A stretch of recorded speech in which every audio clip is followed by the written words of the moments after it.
History does not forget, it only hides. Beneath sunken cities, sealed tombs, and silent battlefields lie questions that refuse to stay buried. Vanished expeditions, unexplained lights over ancient ruins, symbols carved by hands we cannot name. Some call them coincidence. Others call them warnings. For the next 3 hours, we're stepping past the textbooks and into the shadows history left behind,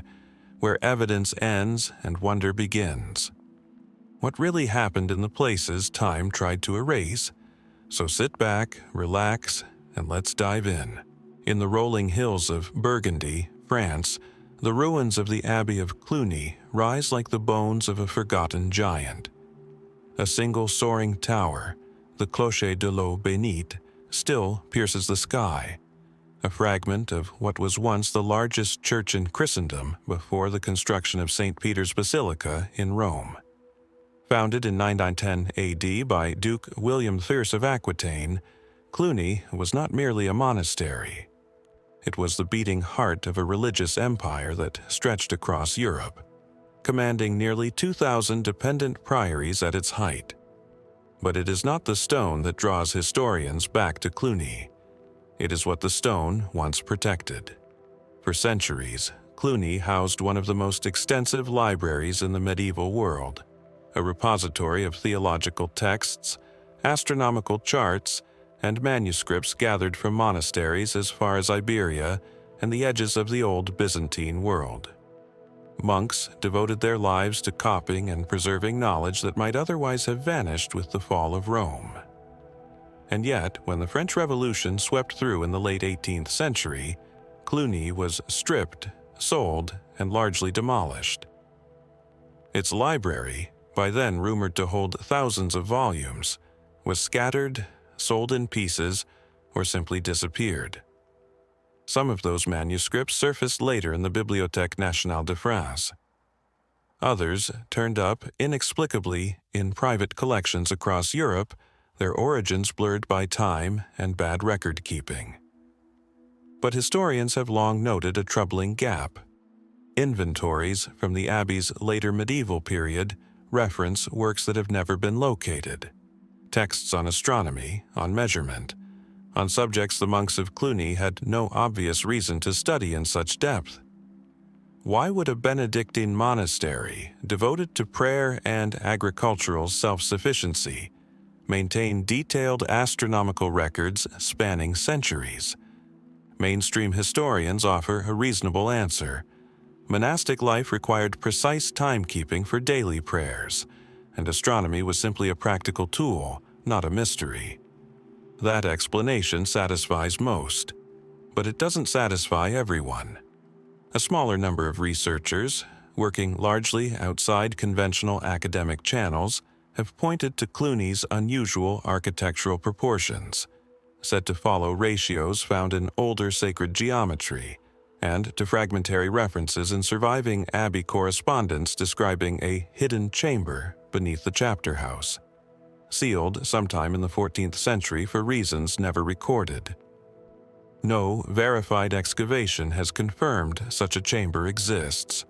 No credible physical evidence has been produced. It remains, at best, a footnote whispered between local historians and treated with open skepticism by the wider field. Still, the questions persist, if only because the Abbey's own records are so incomplete. What became of the manuscripts never accounted for? Why does a 12th century monk's letter, catalogued in a regional archive, refer to instruments not meant for common use, and never explain what those instruments were? Was this simply monastic exaggeration, the kind of embellishment common in medieval correspondence? Or does it point to something the Revolution's chaos buried before it could be properly examined? Today, tourists walk through Cluny's remaining tower and museum, largely unaware that beneath their feet lies a documented, if incomplete, history, and beside it, a much thinner thread of speculation that historians have never been able to fully dismiss nor confirm. Perhaps the truth is unremarkable. Fire, war, and neglect, claimed what the archive once held. Or perhaps something else was lost, deliberately, quietly, in the years when no one was keeping watch. What, if anything, still waits beneath Cluny's stones? The stones of Cluny fade into memory, but history rarely lets one mystery close before revealing another. And this time, we travel from the quiet hills of France to the rugged, mist-covered mountains of northern Spain, where a kingdom born from defeat guarded treasures said to be too sacred or too dangerous to ever fully catalogue. High in the Cantabrian mountains, in a small cathedral in the city of Oviedo, sits a chamber known as the Camera Santa, the Holy Chamber. Its walls are Romanesque, its air cool and still, and within its reliquaries rest objects that predate the kingdom that once protected them. This is what remains of the royal treasury of the Kingdom of Asturias, a Christian stronghold founded in the early 8th century amid the chaos following the Muslim conquest of the Iberian Peninsula. The kingdom's origin story is, in itself, remarkable enough to need no embellishment. In 722, a nobleman named Pelayo in Spanish, led a small band of resistance fighters to an improbable victory at the Battle of Covadonga against a far larger Umayyad force. Whether the battle was a decisive military engagement or a minor skirmish magnified by later chroniclers remains debated among historians. What is not debated is what followed. Asturias became the seed from which centuries of Christian kingdoms in Iberia would eventually grow, and its rulers understood, from the beginning, the importance of legitimacy, the kind that relics, crowns, and sacred treasure could provide. As the Umayyad forces swept north through Toledo and beyond, refugees fled with them, carrying, according to tradition, relics and treasures from churches across the peninsula, and some say from far older sources still, including objects tied to the Holy Land itself. These items were said to have been gathered for safekeeping into a single chest, the Arca Santa, the Holy Ark, eventually enshrined at Oviedo. Here is where verified history and legend begin to blur. The Arca Santa's inscription, carved centuries after its supposed origin, claims it holds a collection of remarkable sanctity, fragments tied to events described in the Gospels, remnants of significant biblical sites, and objects venerated since antiquity. Medieval chroniclers wrote that the chest was so holy no one dared open it, for fear, some accounts say, of going blind or being struck dead. When it was finally formally opened in 1075 under King Alfonso VI, chroniclers described the moment with the kind of reverence usually reserved for coronations. A written inventory was made. And yet, even that inventory has been the subject of scholarly disagreement for centuries, since parts of it appear inconsistent with later physical examinations of the chest's contents. Alongside the Ark, Asturian and later Leonese monarchs accumulated an extraordinary collection of liturgical treasures: the Cross of the Angels, commissioned by King Alfonso II in 808, and the Cross of Victory, created under Alfonso III in 908, both crafted in gold and jewels, both inscribed with words suggesting they were made not merely as ornaments but as instruments of divine protection for the kingdom itself. The Cross of Victory's inscription is often translated as a declaration that the object serves as protection for its holder and terror to the enemy, words carried into battle, quite literally, as legend holds the cross accompanied Asturian kings into combat. But here the historical record grows noticeably thinner. As the kingdom's political center shifted, first to Leon, then folded gradually into the wider story of the Reconquista, records of what treasury items moved where and when become inconsistent. Chroniclers mention items that later inventories never list again. Some historians argue this is simply the ordinary attrition of medieval record-keeping. Wars, fires, and the slow decay of parchment account for most gaps in any treasury's history. cathedral archives across Spain suffered damage repeatedly across the centuries, and the Spanish Civil War in the 20th century saw further destruction and looting of ecclesiastical treasures nationwide, including, briefly, theft of pieces from the Camera Santa itself in 1977. A real, documented crime that saw several priceless objects damaged and stolen, some never fully recovered in their original form. Yet a smaller thread of speculation persists outside mainstream historical study, one concerning whether the Treasury, at its height, held more than what later chroniclers admitted to. Some fringe researchers point to gaps between early monastic references to further relics not yet catalogued, and the eventual narrower inventories that survive today, suggesting that certain items may have been deliberately withheld from formal record, hidden perhaps not from thieves, but from rival claims to their authority or sanctity. No archaeological or documentary evidence has confirmed such a theory, and most historians regard it as unsupported extrapolation from incomplete medieval bookkeeping rather than genuine concealment. Still, incomplete does not mean uninteresting. Why would a small, embattled mountain kingdom go to such lengths to gather, protect, and publicly display objects of supposed sacred power? Was it faith alone, or something closer to a calculated act of political theater, designed to convince both subjects and rivals that Asturias carried heaven's endorsement? And what, if anything, happened to the relics and treasures chroniclers described, but which no later inventory can account for? Today, visitors to Oviedo can still view the Cross of Victory and the Arca Santa, preserved behind glass, catalogued and studied by conservators who continue to debate the age and origin of individual components. The kingdom that once guarded them vanished into the wider story of medieval Spain centuries ago. But somewhere between the chronicler's reverent descriptions and the sparse physical evidence that remains, a question lingers. Quiet as the mountain fog that once hid Pelayo's small army from a much larger one. Was everything the Asturian kings claimed to possess ever truly accounted for? Or does some part of that treasury remain exactly where it was left, simply waiting to be noticed? From the mountain fog of Asturias, we move northward across the sea, to a cathedral in the west of England, where a single list written in the careful hand of an 11th century bishop still raises questions no scholar has fully answered. Exeter Cathedral rises above the Devon countryside with the quiet solidity of a building that has watched 1,000 years pass.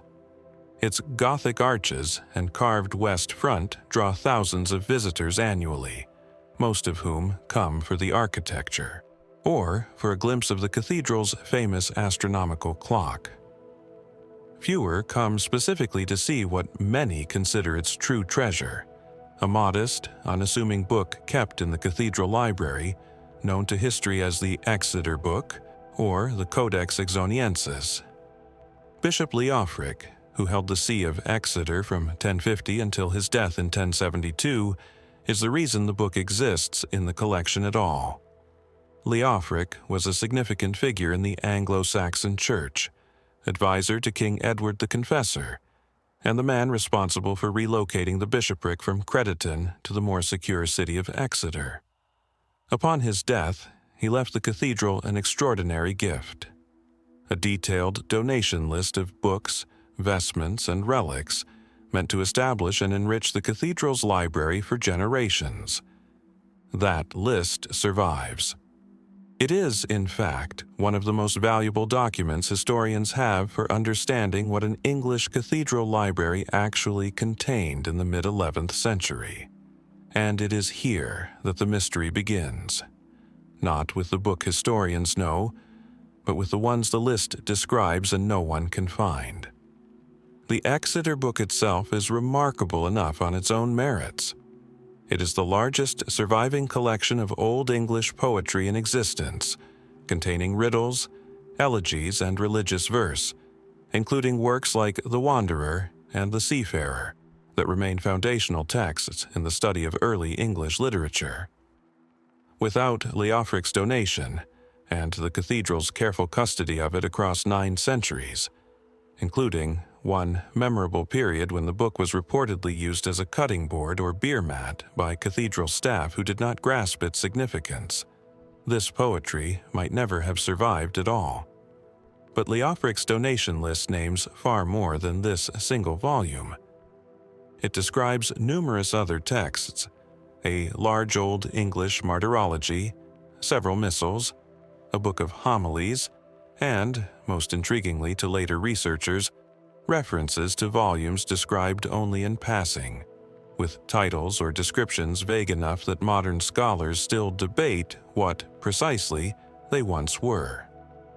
Some items on the list have been confidently matched to surviving manuscripts held today in Exeter, Oxford, and Cambridge collections. Others have simply never been located in any archive anywhere. Is this unusual? Not necessarily. Medieval library records are notoriously difficult to reconcile with surviving collections. Manuscripts were lent, copied, damaged by damp or fire, or quietly sold off during periods of financial hardship. The English Reformation, centuries after Leofric's death, saw the deliberate destruction of countless religious texts and relics considered too closely tied to what reformers viewed as superstitious practice. Any of these explanations could account for a title on a list that never resurfaces. Most historians studying Leofric's donation treat the missing items this way, as ordinary casualties of time, not evidence of anything more deliberate. And yet certain details in the list have drawn closer scrutiny. One entry, describing a book of the sayings and workings of the wise, has never been convincingly matched to any known surviving text, Old English or otherwise. Its description is broad enough to fit numerous genres, and specific enough to suggest the scribe recording the donation understood it as something distinct from the other, more clearly labeled works around it. Was it a philosophical text? A book of proverbs? Something imported from continental Europe? Translated or annotated for an English audience? No one has offered a confirmed answer. A smaller number of researchers, working largely at the margins of medieval studies, have speculated further, suggesting the entry may refer to a book of astrological or medical knowledge, subjects that occupied an uneasy space in 11th century Christian scholarship, tolerated in some monastic circles and viewed with suspicion in others. If such a text existed in Exeter's library, its quiet disappearance,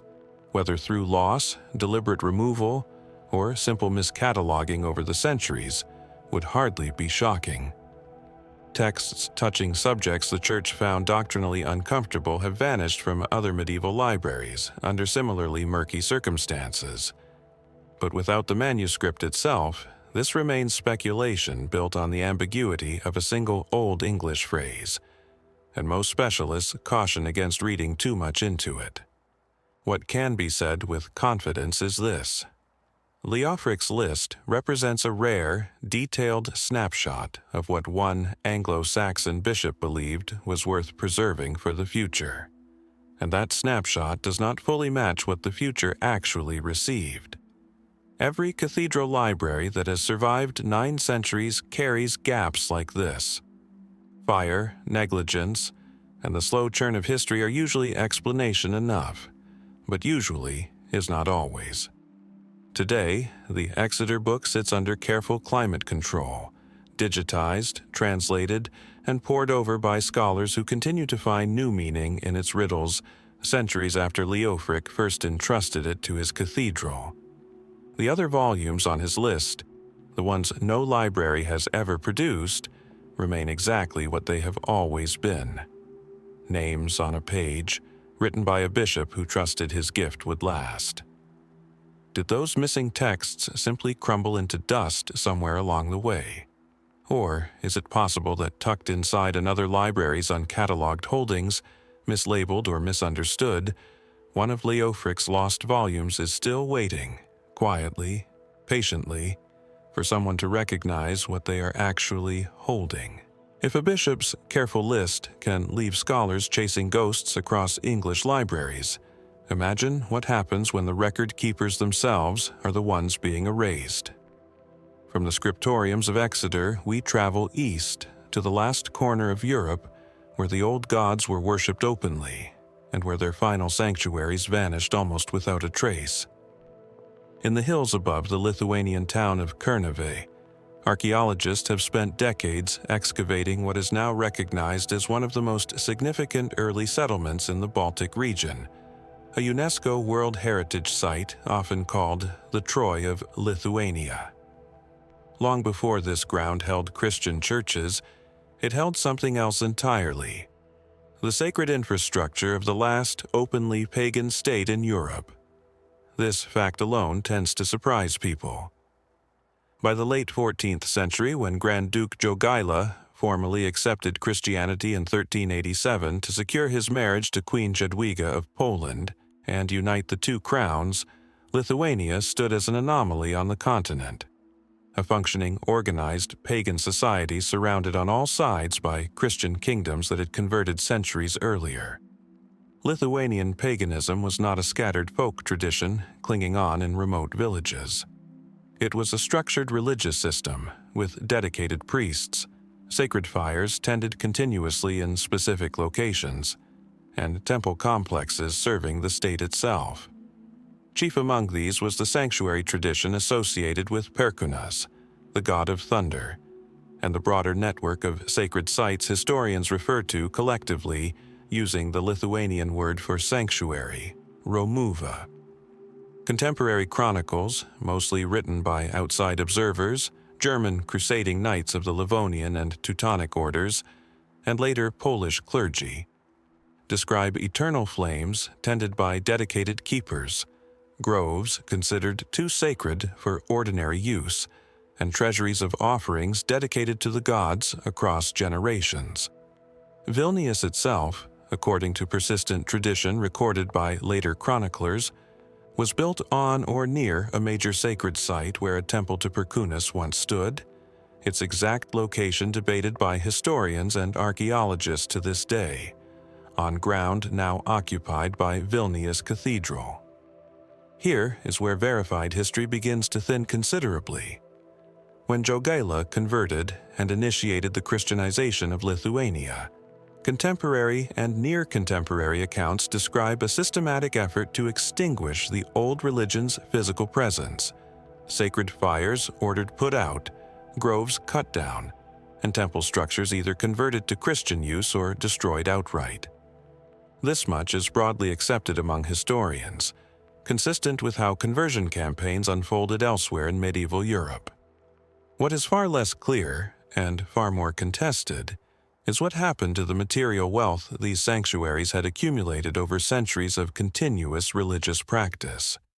The offerings, ceremonial objects, and treasury items chroniclers describe only in passing,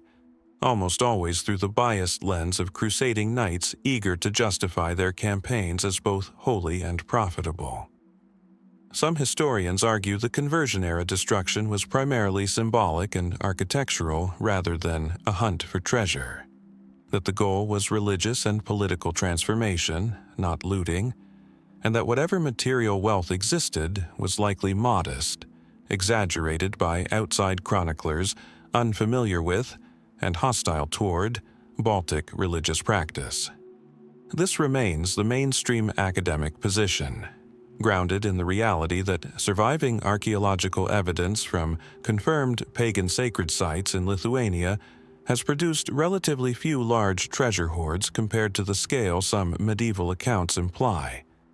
And yet the gap between chronicle and confirmed archaeology has never fully closed. Teutonic Order records occasionally reference raids on Lithuanian sacred sites explicitly framed as opportunities for plunder as well as conquest,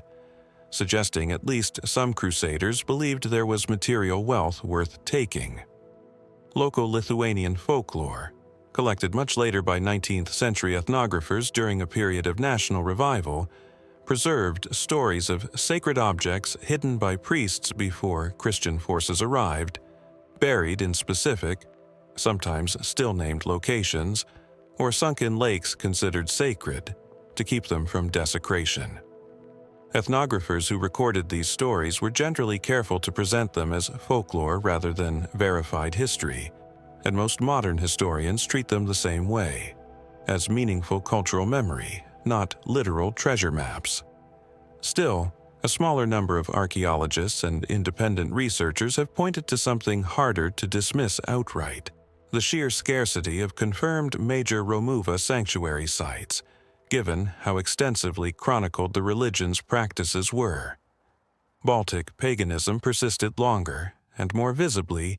in the historical record than almost any other European pagan tradition. Yet the physical, excavatable evidence of its largest sacred centers remains frustratingly thin. Is this because such sites were thoroughly destroyed and built over, their materials repurposed into the Christian churches that replaced them, quite literally erasing the archaeological layer beneath? Or does it suggest that some sanctuaries, deliberately, urgently, in the final years before conversion swept through, were dismantled by their own keepers, their treasuries and sacred objects hidden rather than surrendered? No lake in Lithuania has yet produced a confirmed sacred hoard tied definitively to Perkunas worship. No excavation beneath Vilnius Cathedral has produced conclusive, undisputed physical evidence of the temple many chroniclers insist once stood there, though archaeological work in the area has uncovered foundations and features that continue to fuel scholarly debate. The absence of proof is not proof of absence, but neither is folklore proof of fact. What remains is this: a religion practiced openly and confidently for centuries, extinguished with unusual speed once political circumstances demanded it, and a material legacy that should logically exist in far greater archaeological quantity than it currently does. Somewhere between the Crusaders' eager chronicles and the quiet, careful stories Lithuanian villagers told their grandchildren generations later, a question remains unanswered. Did the treasures of the old god simply crumble into the same soil that swallowed their temples? Or were they hidden well enough by people who understood exactly what was coming, that they still wait in the dark, beneath a lake or a hillside no one has yet thought to look? The buried temples of Lithuania remind us that some civilizations vanish not through conquest alone, but through the slow erasure of everything that once proved they existed. Few peoples in history have suffered that erasure more completely than the ones we turn to now, a nation that ruled one of the largest empires in medieval Eurasia, and then, within a few violent decades, all but disappeared from the historical record entirely. High in the northern Caucasus, where the mountains fold into the plains of what is now southern Russia and Dagestan,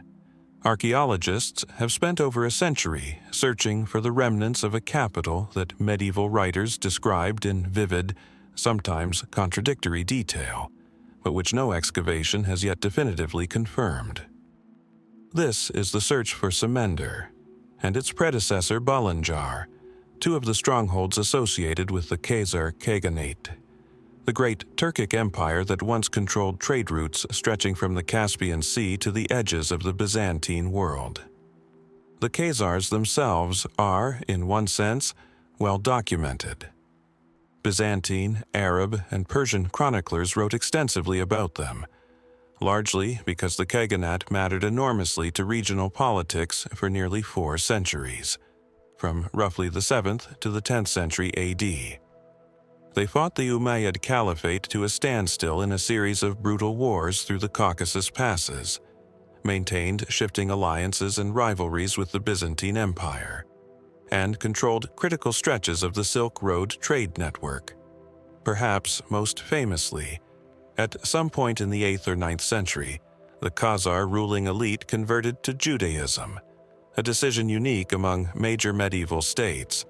and one that historians still debate in terms of its extent, timing, and political motivation. Some sources suggest it was primarily the Kagan and his court, Others describe a broader adoption among the aristocracy. The full scope remains genuinely uncertain. What is not uncertain is how the story ends, at least in political terms. In the 960s, the Kievan Rus's ruler, Sviatoslav the Hero, launched a devastating campaign against the Khaganate, sacking its cities and shattering its centralized power within a matter of years. Contemporary accounts describe the fall of Sarko, Semender, and the Khazar capital of Atil in stark terms.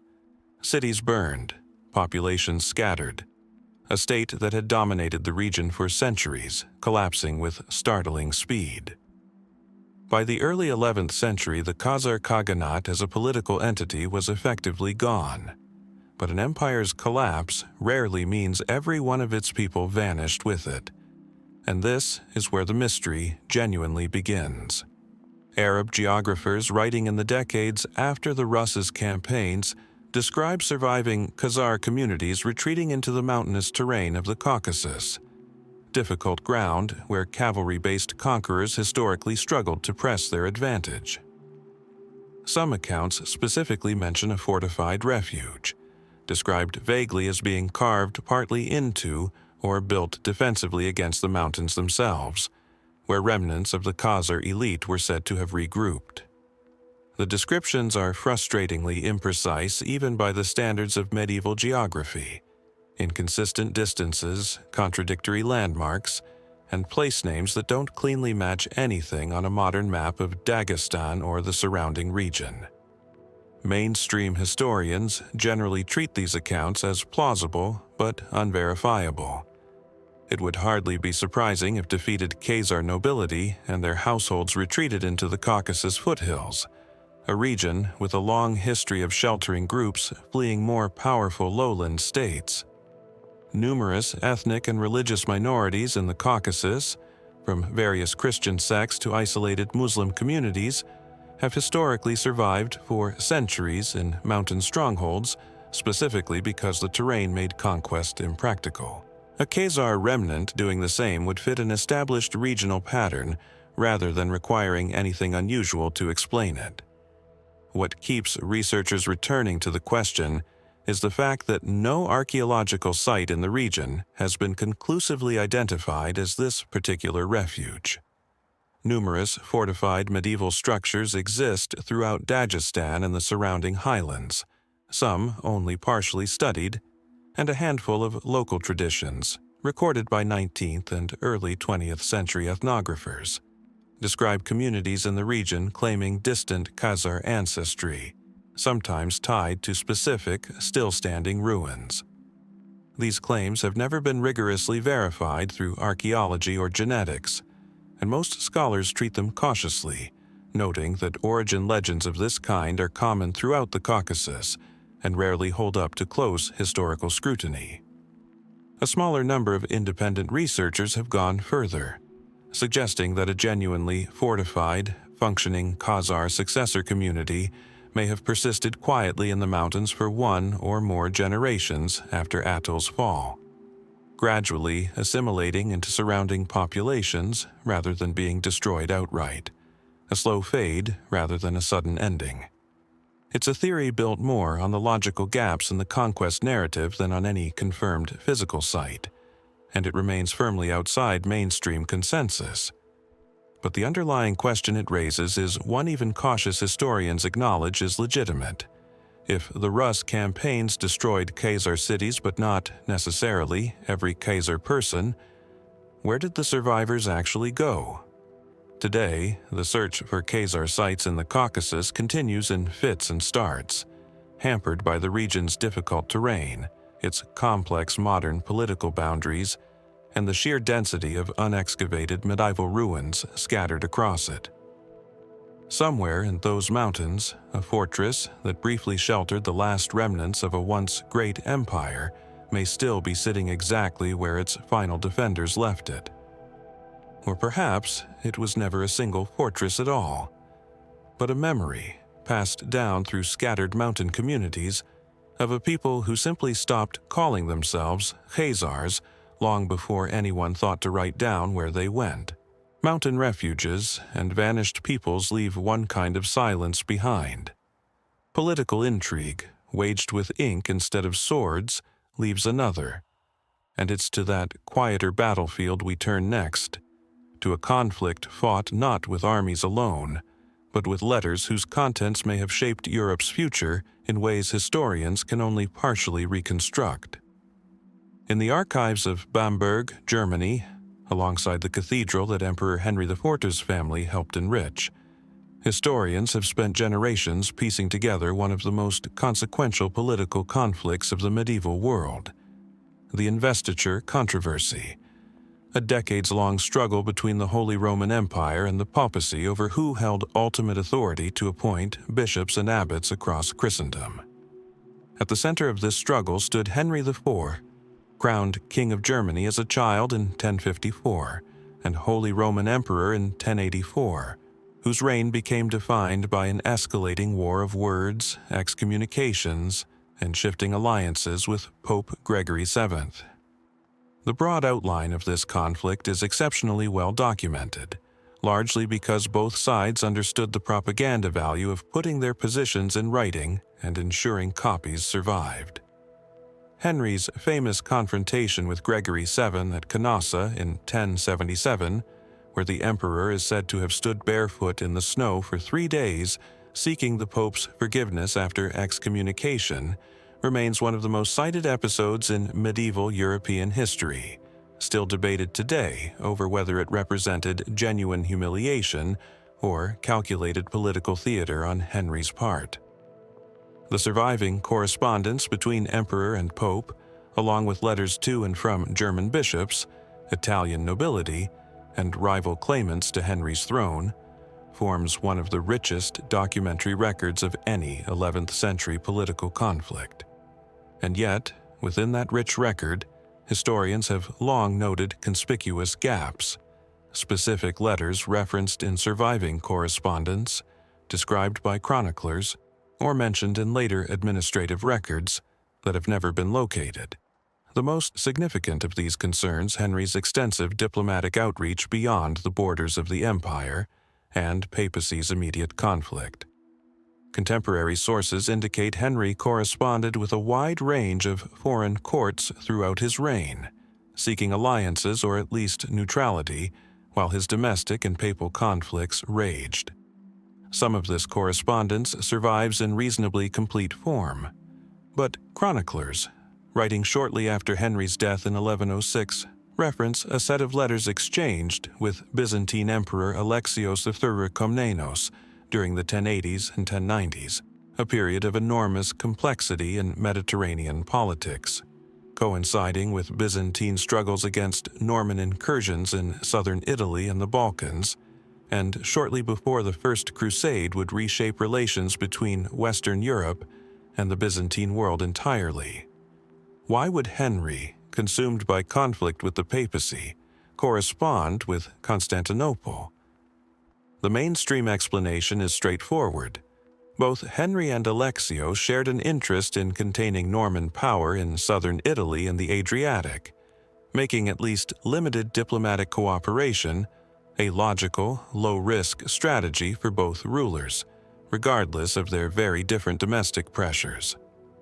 Byzantine diplomacy routinely cultivated relationships with Western powers during this period as a matter of standard practice, and a handful of letters between the two courts would fit comfortably within known patterns of the era's diplomacy. What has never been fully explained is why so little of this correspondence survives, given how thoroughly other aspects of Henry's diplomatic life were documented and preserved by scribes on both sides. Some historians attribute this simply to differential archival survival. Byzantine records from this period suffered extensively during the sack of Constantinople in 1204 during the Fourth Crusade, more than a century after Henry's reign, and countless documents from the Komnenian era were lost, damaged, or dispersed during that catastrophe, entirely independent of anything specific to Henry's letters. This remains the dominant and reasonably well-supported explanation among Byzantine and medieval German historians alike. A smaller thread of speculation, however, persists around the specific content chroniclers claim these letters addressed. At least two near-contemporary sources, writing decades after the fact, and therefore treated with appropriate caution by modern historians, suggest the Henry Alexios correspondence touched on matters beyond simple anti-Norman cooperation, hinting at discussions regarding the growing tension between Western and Eastern Christianity that would later contribute to the permanent Great Schism. Formally dated to 1054 but understood by historians as a decades-long process of estrangement rather than a single clean break. If Henry, as Holy Roman Emperor, engaged in serious diplomatic discussion with Constantinople about the widening religious divide during the very years he was locked in his own battle over religious authority with Rome, it would add a genuinely significant and currently undocumented dimension to understanding his reign's broader strategy. But without the letters themselves, this remains an inference drawn from second-hand chronicle references, not a confirmed historical finding, and most specialists in the period are careful to describe it as an open question rather than an established fact. Archival work continues sporadically across German, Italian, and even some Eastern European ecclesiastical collections,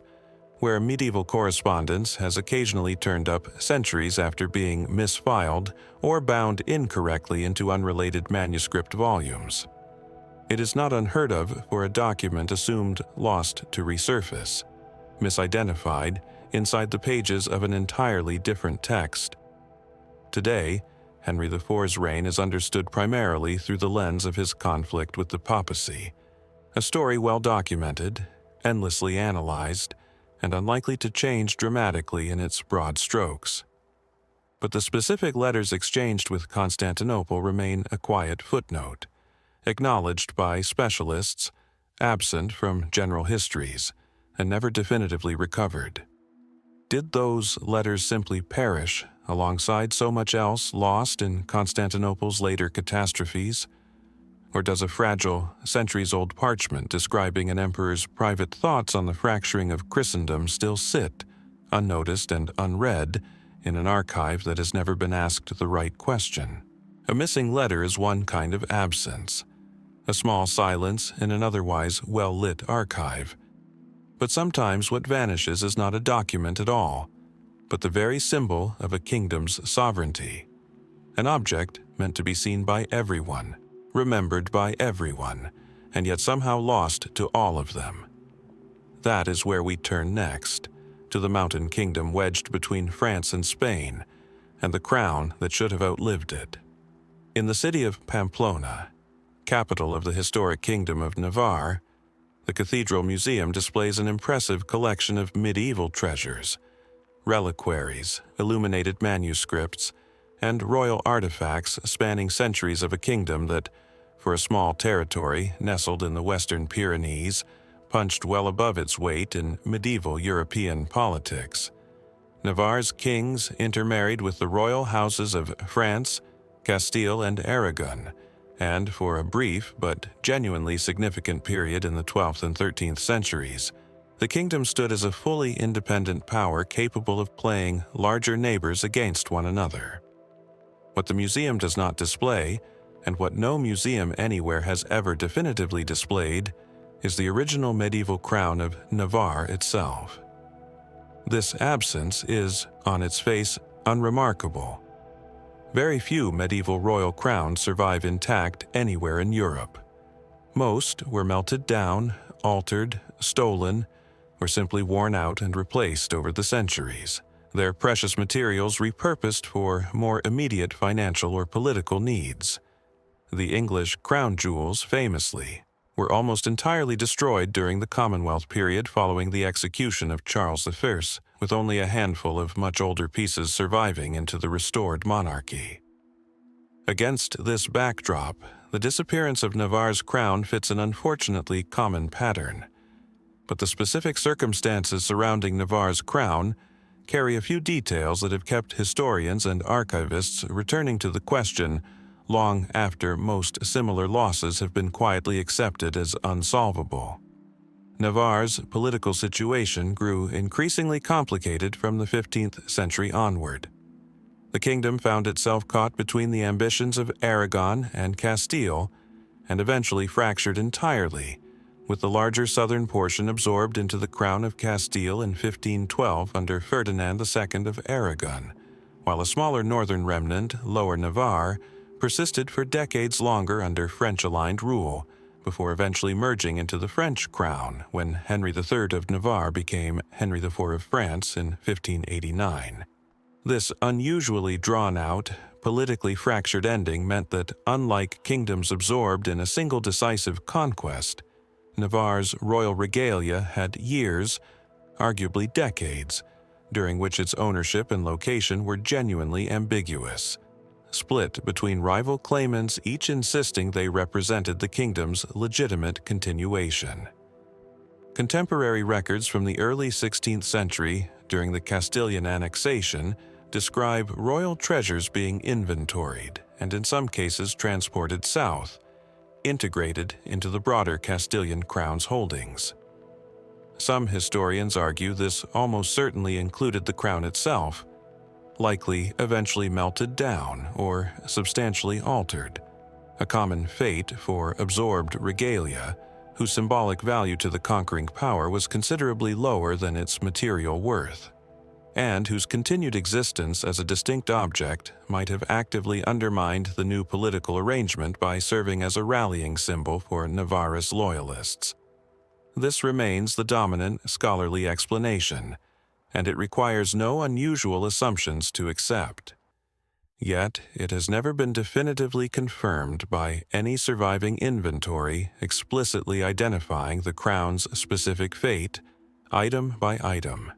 the way historians can trace certain other pieces of royal regalia through clear documentary chains elsewhere in Europe. Complicating matters further, French-aligned Navarrese royalty in the north maintained, for decades after the Castilian annexation, that they represented the kingdom's true continuation, and some records suggest they too claimed possession of certain royal treasures and symbols of Navarre's sovereignty, used deliberately to bolster this claim. Whether this specifically included the historic crown, a replica, or simply other regalia entirely is not clearly established in surviving records, most of which were themselves written by parties with strong political motivation to assert legitimacy rather than simply record fact. This is where mainstream historical caution gives way, for a small number of researchers, to more speculative territory. A handful of regional historians in the Basque and Navarre's cultural sphere have suggested that the crown, or at least significant components of it, may have been deliberately hidden by loyalists during the chaotic transition period, rather than surrendered to either the Castilian or French-aligned claimants. An act of preservation intended to keep the object out of what many Navarrese nobles reportedly viewed as illegitimate hands on both sides of the dispute. Local tradition in certain Navarrese towns, recorded by 19th and early 20th century folklorists during a period of regional cultural revival similar to movements elsewhere in Europe, include stories of treasures hidden in monasteries or mountain caches during the kingdom's final years. Though these traditions, as with similar stories elsewhere, are generally treated by historians as cultural memory rather than verified fact, absent supporting archaeological or documentary evidence. No monastery inventory, no cave excavation, no later Castilian or French court record has ever produced an object conclusively identified as Navarre's original medieval crown. Occasional claims have surfaced over the centuries suggesting particular surviving crowns or crown fragments in Spanish or French collections might represent remnants of Navarrese regalia, but none have achieved anything resembling scholarly consensus, and most specialists regard these attributions as speculative at best. What remains, in the end, is a straightforward and unglamorous likelihood competing quietly with a much less certain alternative. The crown was very probably melted down, its gold and jewels repurposed by a Castilian crown with little interest in preserving a symbol of the kingdom it had just absorbed. This requires no hidden explanation, no conspiracy, nothing beyond the well-documented, unsentimental way conquering powers historically treated the regalia of the polities they absorbed. And yet, the fractured, drawn-out nature of Navarre's final decades leaves just enough documentary ambiguity that certainty remains, technically, out of reach. Every inventory that might have settled the question definitively was written by someone with a reason to shade the truth in their own favor. So, the question outlives the kingdom that once wore the answer on its head. Did Navarre's crown end its existence in a Castilian smelting furnace, indistinguishable today from any other reclaimed medieval gold? Or does it rest still, wrapped and waiting, in whatever mountain hiding place its last loyal keepers chose for it? In the final uncertain years before the kingdom they served disappeared entirely from the map, a crown melted down for its gold leaves behind at least a rumor, a memory, something for later generations to argue about. But what happens when an entire kingdom's written memory disappears, not gradually, through neglect, but almost completely, leaving historians to reconstruct centuries of history from fragments, foreign accounts, and the walls of buildings that have outlasted every word once written about them? For that story, we travel south, along the Nile, into the heart of ancient Nubia. In the deserts of northern Sudan, the ruins of old Dongola rise from the sand, a sprawling site of churches, palaces, and fortifications that once served as the capital of the Christian Nubian kingdom of Makuria. Nearby, at Faras, Soba, and other sites along the Nile's Great Bend, archaeologists have spent the past century uncovering the physical remains of a civilization that, for nearly 1,000 years, controlled one of the most strategically important stretches of river in the ancient and medieval world, and about which written history remains, even now, startlingly incomplete. Nubia's story is ancient by any measure. Long before Makuria's Christian kings, the region was home to the kingdom of Kush, a civilization sophisticated enough to conquer and rule Egypt itself as its 25th dynasty in the 8th century BC,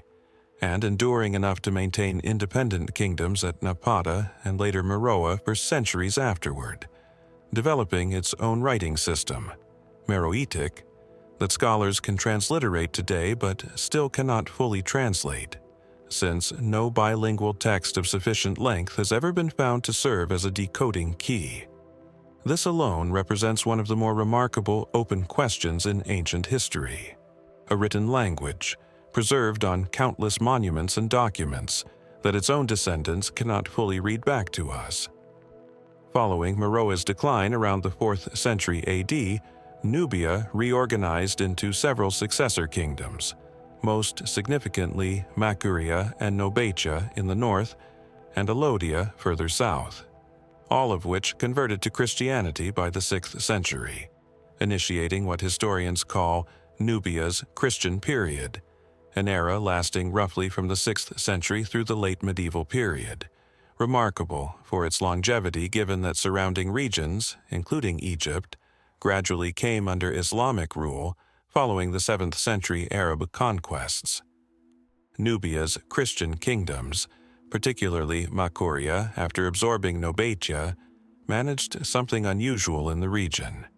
sustained, centuries-long resistance to and negotiated coexistence with expanding Islamic states, formalized through agreements like the Bakht, a treaty established in the 7th century between Makuria and Egypt's new Muslim rulers that regulated trade and tribute, and which remained functionally in place for an extraordinarily long stretch of medieval history. Here is where the mystery deepens considerably. Makuria maintained diplomatic correspondence, religious texts, and administrative records throughout this period, written in Old Nubian, Greek, and Coptic, using an alphabet adapted partly from Greek and Coptic scripts. Archaeological excavations, particularly at Qasr Ibrim, have recovered genuine caches of these documents preserved by the region's extremely dry climate. Legal texts, letters, religious manuscripts, even what appear to be personal correspondence between officials. This tells historians unambiguously that Nubian Christian society was extensively literate and maintained detailed records across centuries. And yet no comprehensive royal chronicle, no continuous dynastic history of the kind that survives for contemporary Byzantine, Islamic, or Western European states has ever been recovered for Makuria or its sister kingdoms. Historians must reconstruct the sequence and reigns of Nubian kings largely through fragmentary evidence. King lists partially preserved on church walls, references in Arab and Byzantine external accounts, occasional dated inscriptions, and administrative documents that mention rulers in passing without providing anything resembling connected historical narrative. Entire reigns are known only by a name and an approximate date range. Long stretches of Makurian history, particularly its final centuries before the kingdom's gradual decline and eventual absorption into surrounding Islamic states by the late medieval period, remain genuinely obscure, pieced together from external Arab sources that had every reason to describe Nubian affairs selectively, through their own political lens. The mainstream explanation for this gap is straightforward and well supported. Unlike parchment or paper records kept in damp European or Byzantine archives, most Nubian administrative and historical documents were likely written on perishable materials in regions and periods where climate conditions were far less consistently preserving than at exceptional sites like Qasr Ibrim, and centuries of subsequent political upheaval, including the eventual Islamization of the region and the disruption or abandonment of major Christian administrative and religious centers, likely resulted in the loss, destruction, or simple disintegration of whatever centralized chronicle tradition existed. Most Nubian specialists regard the absence as an expected consequence of environmental and political circumstances rather than evidence of anything unusual. A smaller number of researchers, however, point to something that complicates this tidy explanation: the demonstrated sophistication of Nubian record-keeping elsewhere, and specific external references, primarily from medieval Arab historians, alluding to what they describe as Nubian royal annals, or historical records that these outside writers claim to have consulted or heard described, but which no corresponding Nubian language original has ever been recovered. If such centralized chronicles genuinely existed, as these second-hand references suggest, their complete disappearance would represent a loss unusually total, even by the standards of medieval documentary attrition elsewhere. Some have speculated they may still exist, unidentified, among the substantial quantity of excavated but not yet fully translated Old Nubian material held in collections across Sudan, Egypt, and Europe, since Old Nubian remains a language with a comparatively small community of specialists able to translate newly surfaced texts, meaning a significant find could plausibly sit unrecognized for years, simply awaiting expert attention. This remains speculative, resting on second-hand foreign references rather than confirmed textual evidence,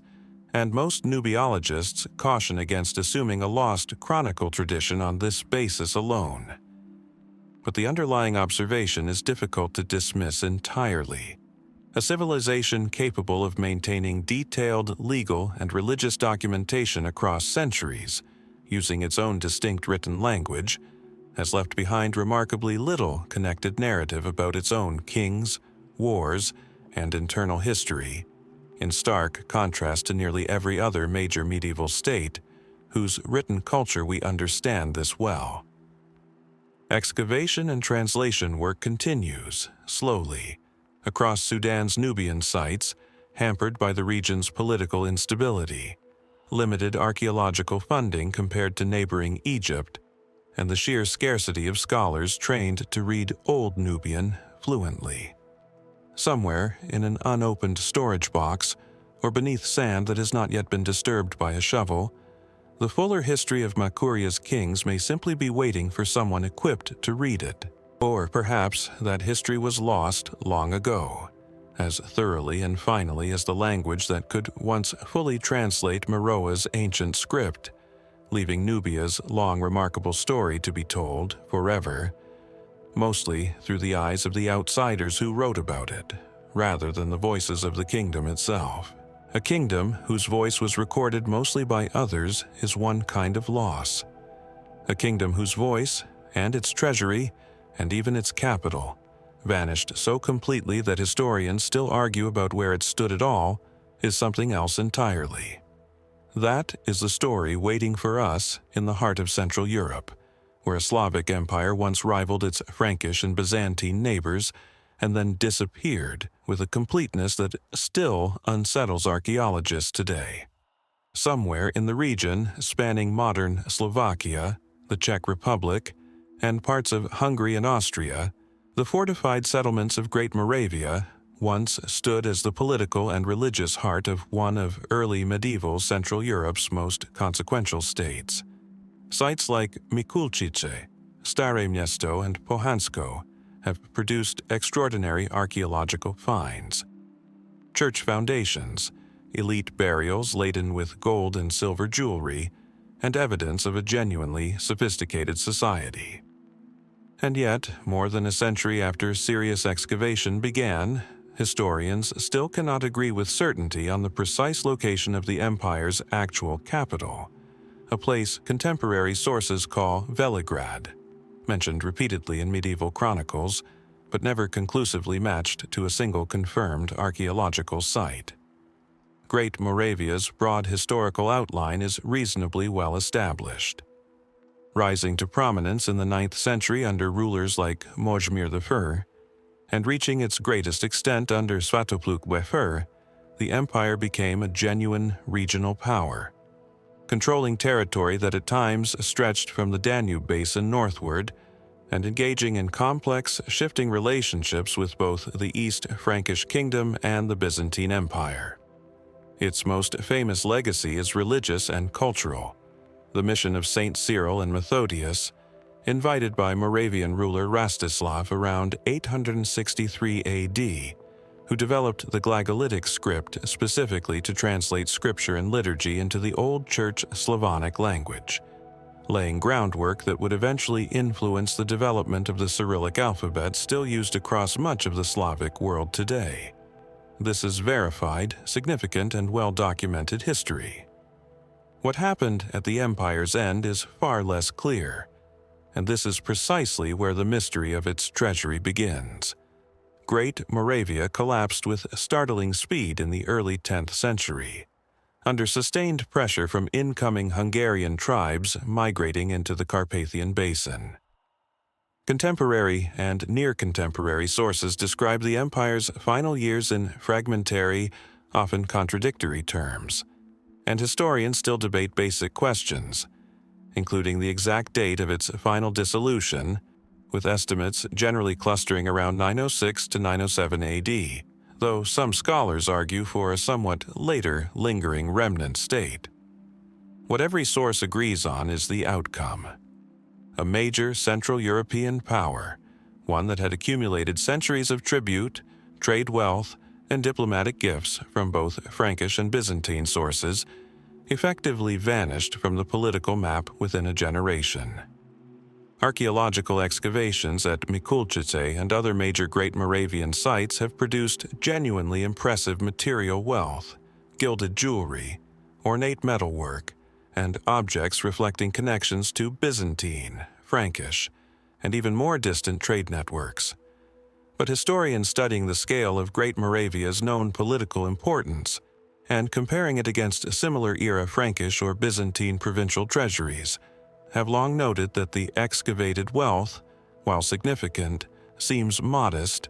relative to what a state of Great Moravia's described stature and duration should plausibly have accumulated at its administrative and religious center. The mainstream explanation accounts for this reasonably well. Great Moravia's collapse was violent and disruptive. accompanied by population displacement, the abandonment of major fortified centers, and decades of subsequent instability as Hungarian, Frankish, and emerging Bohemian and Polish states contested control over the region. Under such conditions, portable wealth, including any centralized royal treasury, would most likely have been seized by conquering forces, distributed among fleeing elites who scattered into surrounding territories, or simply lost amid the general chaos of a state's violent disintegration. Most historians studying the period regard this as sufficient explanation, requiring nothing beyond the well-documented pattern of how sudden medieval political collapses typically played out elsewhere in Europe. And yet, the unresolved question of Veligrad's actual location adds a genuine complication that similar collapsed medieval states usually don't present. If historians cannot confirm with certainty which excavated site actually represents Great Moravia's true administrative and religious capital, then the possibility remains, at least in principle, that the empire's most significant treasury deposits, including anything specifically associated with its ruling dynasty, may simply never have been excavated at all, sitting beneath a site not yet identified as significant, or beneath one of several candidate locations not yet fully explored. A smaller number of archaeologists and independent researchers have pushed this observation further, suggesting that the empire's elite, facing the Hungarian incursions in its final years, may have deliberately concealed or redistributed treasury wealth specifically to keep it from falling into invaders' hands, a defensive strategy documented in other collapsing medieval states facing similar existential threats. Some point to a small number of unusually rich, isolated hoards discovered in the broader region, dated to approximately the right period, as potentially connected to this kind of deliberate wartime concealment, though establishing a confirmed link between any specific hoard and the Great Moravian state's central treasury specifically remains, by the researchers' own acknowledgement, circumstantial at best. This theory has not achieved anything resembling scholarly consensus, and most specialists caution that the archaeological record, while incomplete, does not currently support claims of a still hidden major royal treasury waiting to be found.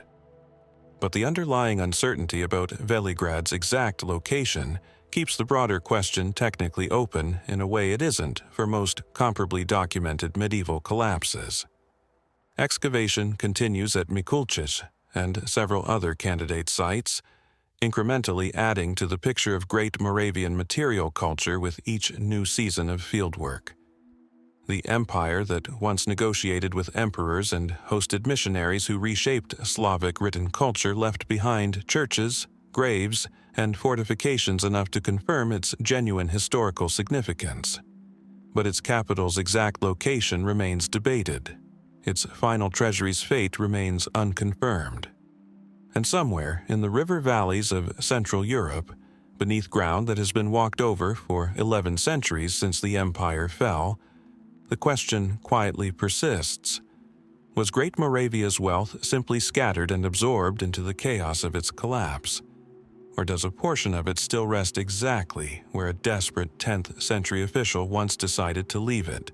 waiting for ground that has never yet been broken? Unbroken ground can keep a secret for 11 centuries, as we've just seen in the river valleys of Moravia.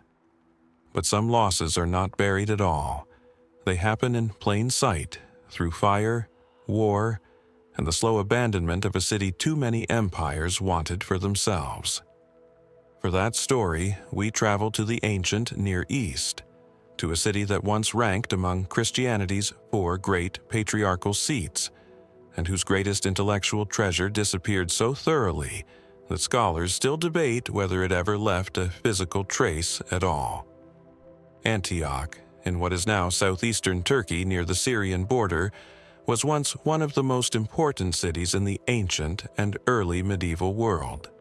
Founded in the 4th century BC by one of Alexander the Great's successors, it grew into a major center of Hellenistic culture,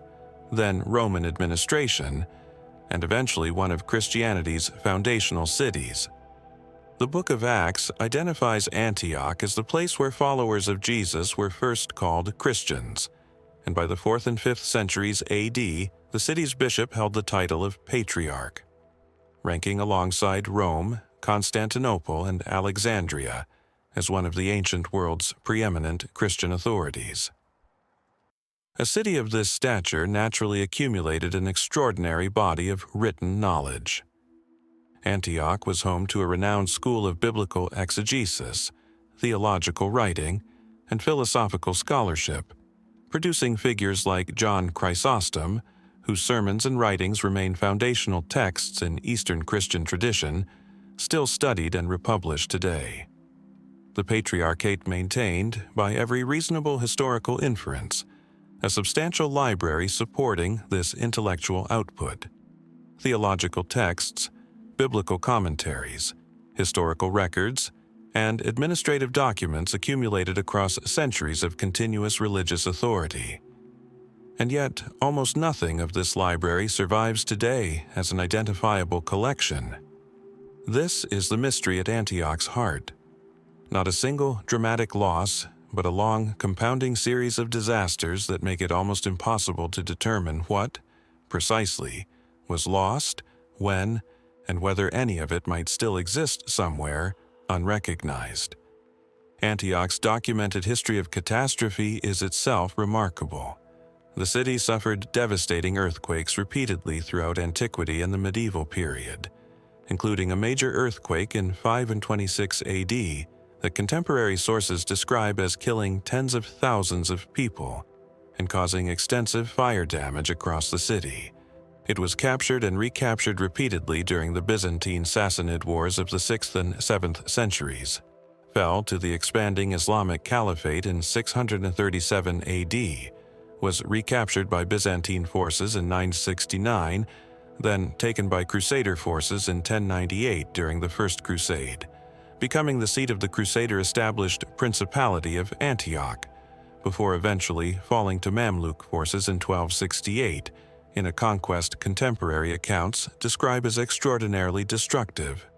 with the city's population largely killed or enslaved and much of its urban fabric burned.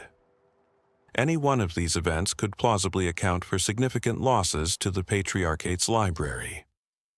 Taken together, across roughly 7 centuries, they represent a level of cumulative destruction that makes it genuinely difficult for historians to identify a single point where the library's core holdings were lost, as opposed to a long, grinding attrition where each disaster claimed whatever had survived the last one. Mainstream historians studying Antioch's intellectual legacy generally treat this cumulative destruction as sufficient explanation on its own, without needing to invoke anything more specific. Cities that changed hands this many times, suffered this much seismic and military damage, and existed this close to numerous active medieval frontiers rarely preserve substantial archival collections intact. And Antioch's case, while unusually severe, is not considered historically anomalous by scholars who study the broader pattern of losses across the medieval Levant and Eastern Mediterranean. What keeps some researchers focused on Antioch specifically, however, is a scattering of references in surviving Byzantine, Crusader, and later Mamluk-era sources to texts explicitly attributed to Antioch's Patriarchate that do not correspond to any known surviving manuscript.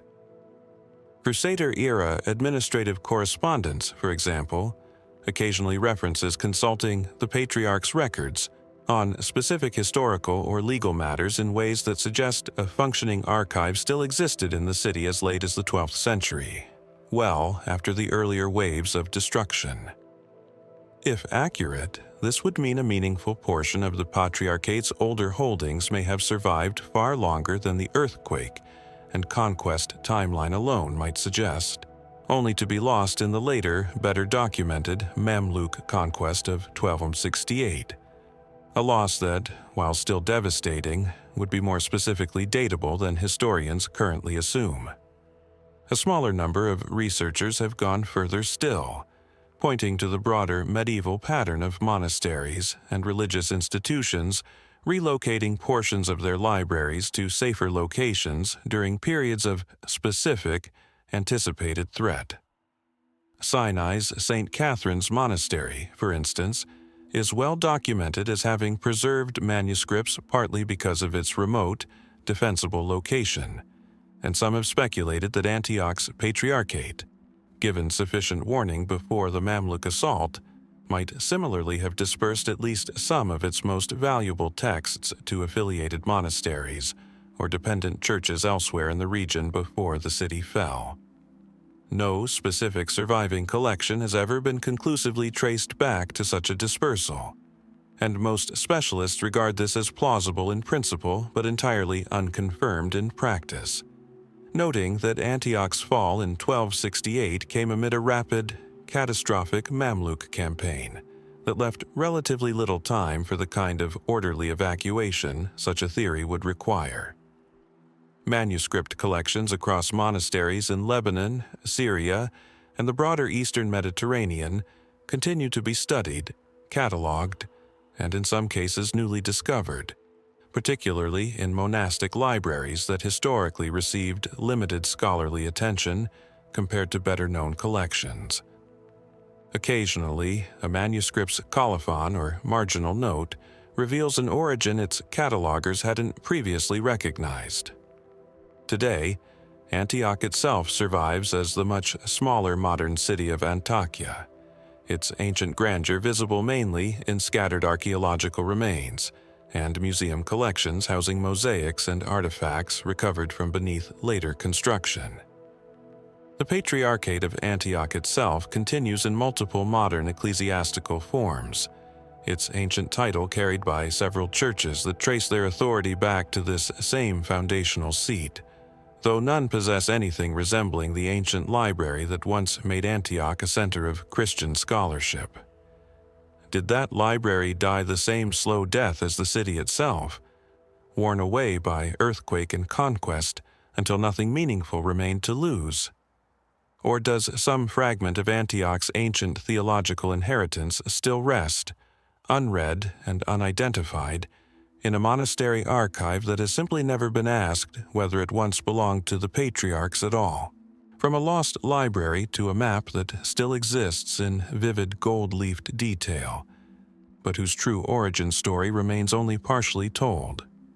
Sometimes the mystery is not what vanished, but who, precisely, stood behind the making of something that survived perfectly intact.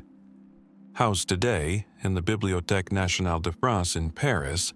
the Catalan Atlas is widely regarded as one of the most important surviving works of medieval cartography. 6 vellum leaves, painted in brilliant gold, blue, and crimson, depicting the known world as understood by 14th century Mediterranean scholars, from the Atlantic coastline to the trade routes of Central Asia. Created around 1375, it is attributed, with reasonable scholarly confidence, to Cresques Abraham, a Jewish cartographer and instrument maker working in Palma de Mallorca, then a major center of the Majorcan cartographic school, renowned across medieval Europe for producing maps and navigational charts prized by merchants, sailors, and royal courts alike. The atlas itself is genuinely remarkable, both artistically and informationally. It combines conventional medieval European geographic knowledge with strikingly accurate detail about trans-Saharan trade routes, depicting a richly dressed African ruler, widely believed to represent Mansu Musa of the Mali Empire, holding a golden orb, reflecting Mali's reputation across the medieval Mediterranean as an extraordinarily wealthy source of gold.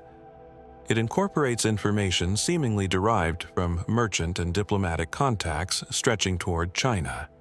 and reflects a level of geographic sophistication that historians consider well ahead of most contemporary Western European mapmaking,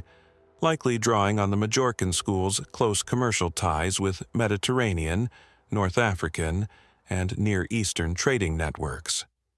What is considerably less certain,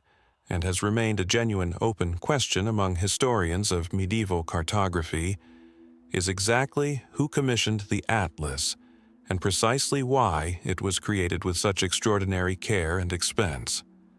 The most widely accepted theory, based on later historical tradition and circumstantial evidence, holds that the atlas was created as a gift intended for King Charles V of France, possibly transmitted through the Aragonese royal court, given Majorca's political ties to the crown of Aragon during this period. This theory fits reasonably well with known patterns of medieval diplomatic gift-giving, in which extraordinarily crafted luxury objects, including maps, served as tools of political goodwill between courts, and Charles V is independently documented as having maintained a significant royal library that included cartographic works. Several later inventories of the French Royal Library do reference maps matching the Catalan atlas's general description, lending reasonable support to this connection. However, no contemporary document explicitly records the atlas's commission, its intended recipient, or the specific circumstances under which Cresques Abraham or his workshop produced it. This absence is not, on its own, unusual. Medieval luxury commissions of this kind were not always accompanied by surviving formal contracts or dedicatory inscriptions, particularly when created as diplomatic gifts rather than straightforward commercial transactions, and the practical realities of what documentation survived 6.5 centuries of subsequent history further narrow the odds of finding explicit confirmation either way. What has kept some cartographic historians circling the question further is the sheer scale of resources the atlas's creation clearly required. Producing 6 leaves of this quality, incorporating this density of accurate, apparently well-researched geographic and political information, would have demanded significant time, exceptionally skilled artisanship, and, crucially, access to detailed first-hand or second-hand accounts of distant regions that went considerably beyond standard European geographic knowledge of the period. This level of investment suggests a patron either extraordinarily wealthy or extraordinarily motivated by specific political or commercial interest, or quite possibly both. Mainstream historians generally find the Charles V gift theory sufficient to explain this investment, noting that royal diplomatic gifts routinely represented exactly this kind of extravagant expenditure, intended precisely to impress and to demonstrate the commissioning party's wealth, sophistication, and international connections. Under this reading, the atlas functioned as much as a piece of political theater as a practical navigational tool,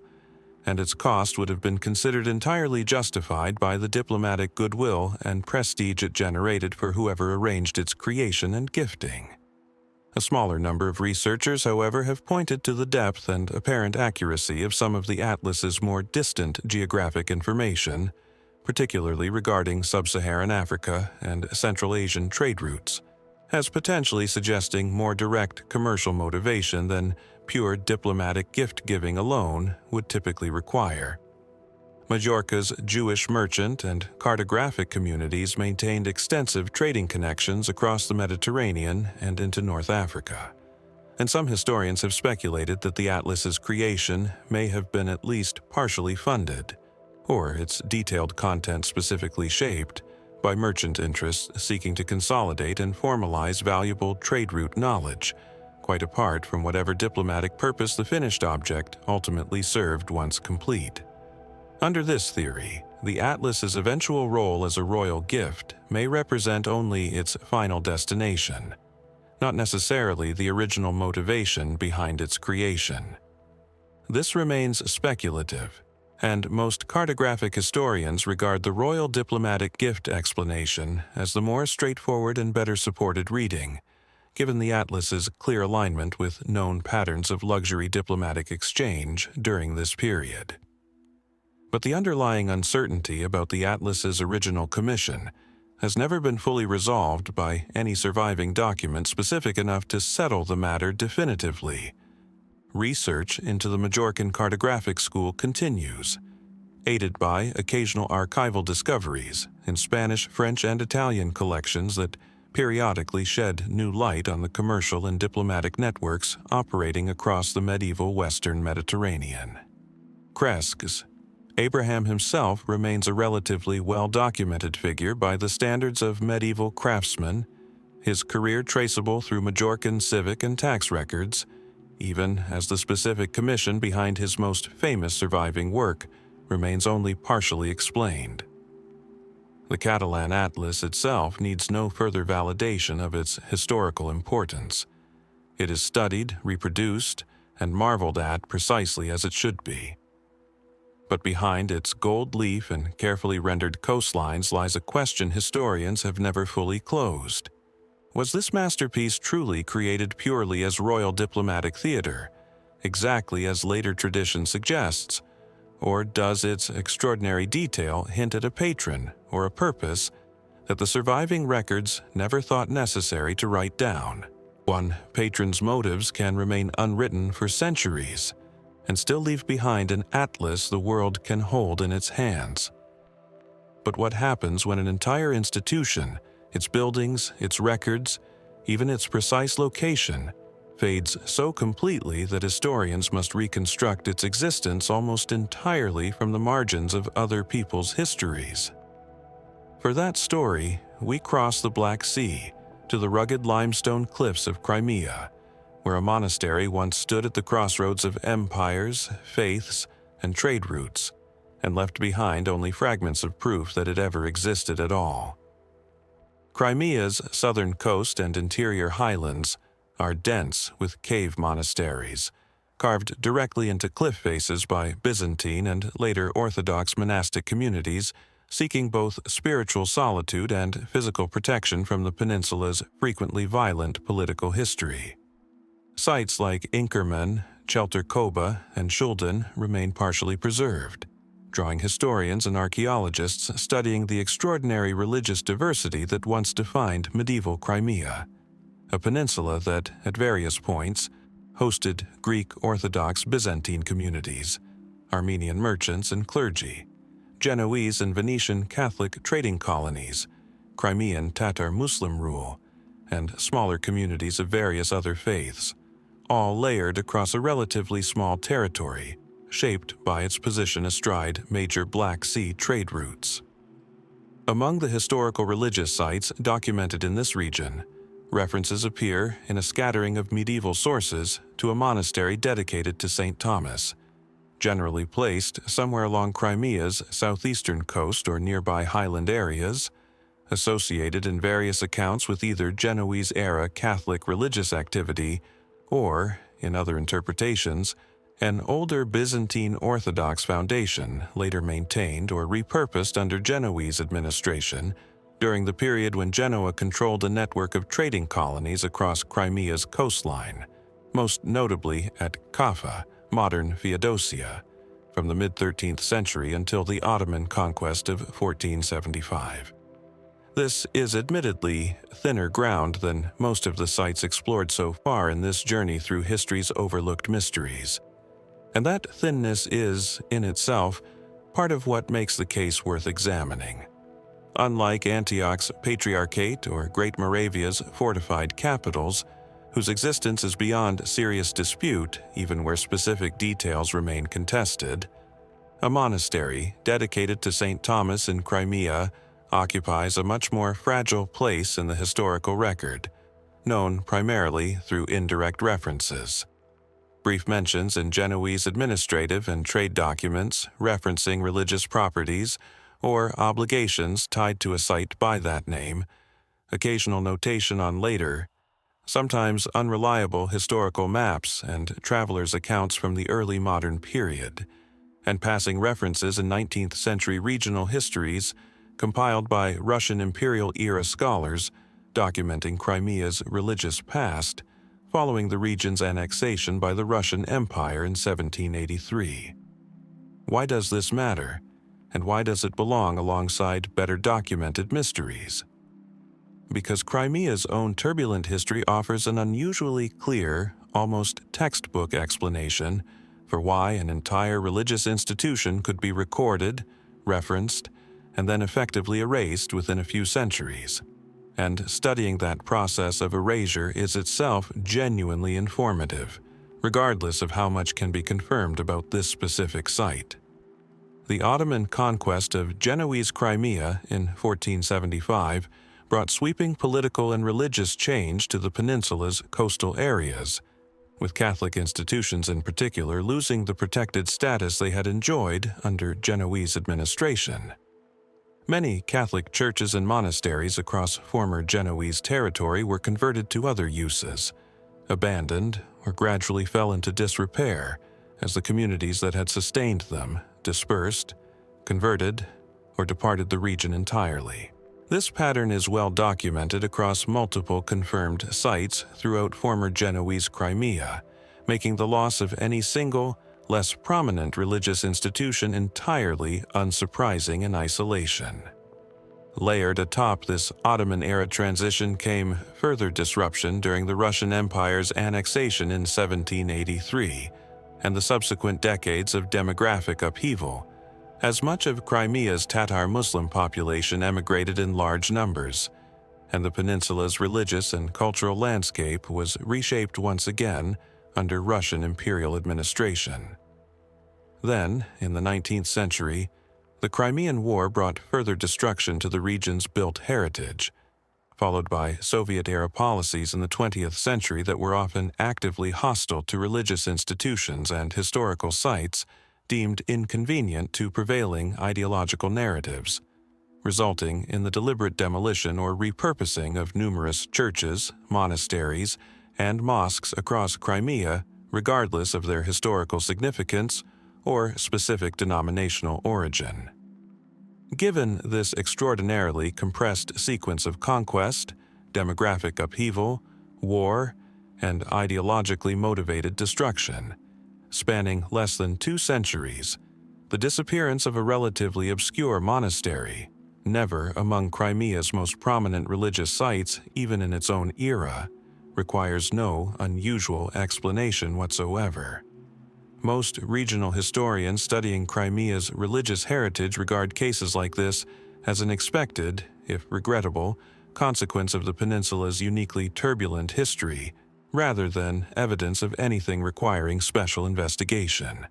And yet a small number of local historians and heritage researchers, working primarily through regional archives and combining Genoese-era documentary fragments with physical surveys of unexcavated or only partially examined cave and cliff sites along Crimea's southeastern coast, have suggested that the monastery's actual physical remains may still exist, misidentified or simply unrecognized, among the numerous smaller cave complexes in the region that have never received the same systematic archaeological attention as better-known sites like Inkerman.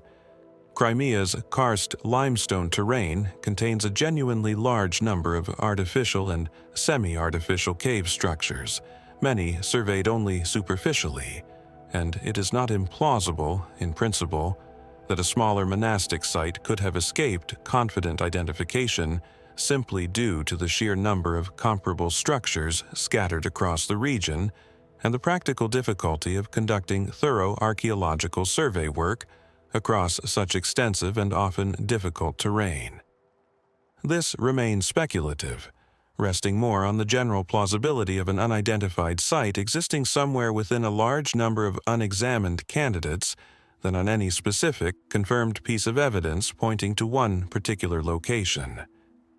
Most specialists in Crimean religious archaeology would likely caution that without direct documentary or physical evidence tying a specific unexcavated site conclusively to the St. Thomas dedication mentioned in scattered historical references, the monastery's precise fate, and even the full certainty of its precise historical details, should be treated as an open question rather than an unsolved discovery waiting to be confirmed. Ongoing political instability and access restrictions affecting the Crimean Peninsula in recent years have further complicated any prospect of renewed systematic archaeological survey work in the region, a practical reality that, whatever one's view of the underlying political circumstances, has undeniably slowed the kind of methodical fieldwork that might otherwise help resolve lingering uncertainties about sites like this one. What remains, in the end, is a name recorded in scattered fragments across centuries of documents written by Genoese merchants, later travelers, and 19th century regional historians, describing an institution that once served a religious community somewhere along Crimea's dramatic coastline, and which subsequent centuries of conquest, upheaval, and outright destruction have rendered almost entirely invisible. Did the monastery of St. Thomas simply crumble into the same limestone cliffs that once sheltered it, indistinguishable now from countless other abandoned cave structures scattered across the peninsula? Or does it still wait, unlabeled and unexamined, in one of the many cliffside recesses that Crimea's difficult terrain and even more difficult modern history have kept, for now, just out of reach of anyone equipped to look? Difficult terrain and difficult politics can keep a small monastery hidden for centuries. But sometimes it isn't a hidden cliffside that swallows history. It's the sheer scale of an empire so vast and so briefly powerful that even its most carefully documented wealth managed to slip through the cracks of its own record-keeping. For that story, we travel east once more, into the heart of the Mongol successor states, to the Ilkhanate of Persia, and a tribute payment that official chronicles insist existed, but that no treasury inventory has ever definitively accounted for. The Ilkhanate, established in the mid-13th century by Hulagu Khan, grandson of Genghis Khan, ruled over a territory stretching across Persia, Mesopotamia, and parts of the Caucasus and Anatolia, governing from cities like Tabriz and Sultaniya that grew into major centers of trade, scholarship, and administration under Mongol rule. Unlike some popular characterizations of the Mongol conquest as purely destructive, the Ilkhanate developed into a sophisticated administrative state, integrating Persian bureaucratic traditions with Mongol governance, sponsoring remarkable achievements in astronomy, historiography, and the arts, and maintaining extensive diplomatic and commercial contact with neighboring powers, including the Byzantine Empire, the Mamluk Sultanate, and, notably, various European courts and the papacy, with whom Ilkhanate rulers periodically explored potential alliances against their shared Mamluk rivals. This administrative sophistication extended, unsurprisingly, to taxation and tribute. The Ilkhanate's rule over Persia and Mesopotamia rested on an extensive system of tribute collection from subject territories, trade taxation along routes connecting the Mediterranean world to Central Asia and China, and periodic gifts and payments exchanged as part of its diplomatic relationships. Persian historians of the era, most notably Rashid al-Din, whose comprehensive Jami al-Tawarik remains one of the most valuable surviving sources for understanding Mongol-era history across Eurasia, documented Ilkhanate administrative and financial matters in considerable detail, including specific references to substantial tribute payments received from various subject regions and allied states. Among these documented tributes, one specific case has drawn sustained attention from historians of the period. A substantial gold tribute reportedly sent from Georgian vassal rulers to Ilkhan Abu Sa'id sometime during the 1310s or early 1320s, described in Persian chronicle sources as an unusually large payment, tied to renewed Georgian political submission following a period of instability in the Ilkhanate's Caucasian territories. Georgian kingdoms had existed as Mongol vassals since the mid-13th century, paying tribute and providing military support in exchange for a degree of continued local autonomy, and periodic large tribute payments of this kind, while significant, were not inherently unusual within this well-established relationship. What makes this specific tribute noteworthy is not its existence, which is reasonably well attested across multiple chronicle sources,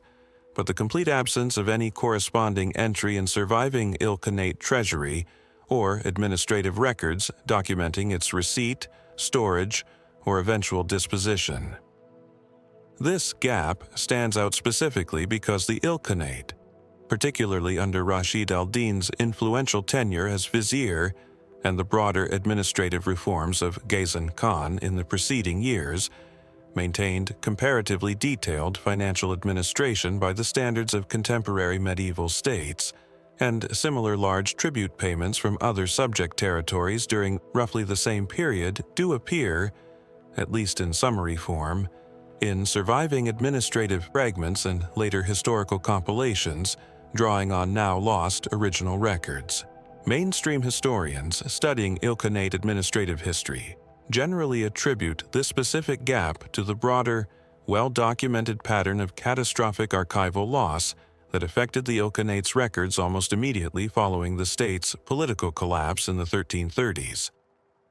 Following Abu Sa'id's death in 1335 without a clear successor, the Ilkhanate fragmented rapidly into competing regional successor states, and the extended period of warfare, administrative breakdown, and shifting local control that followed resulted in substantial, well-documented losses to centralized Ilkhanate records held in Tabriz, Sultaniyat, and other administrative centers. Given this context, a single tribute record failing to survive amid this broader collapse would require no special explanation, fitting comfortably within the well-established pattern of documentary loss affecting the Ilkhanate's final administrative archive as a whole. This remains the dominant, well-supported scholarly position. And yet, a smaller number of historians studying the specific chronicle references to this Georgian tribute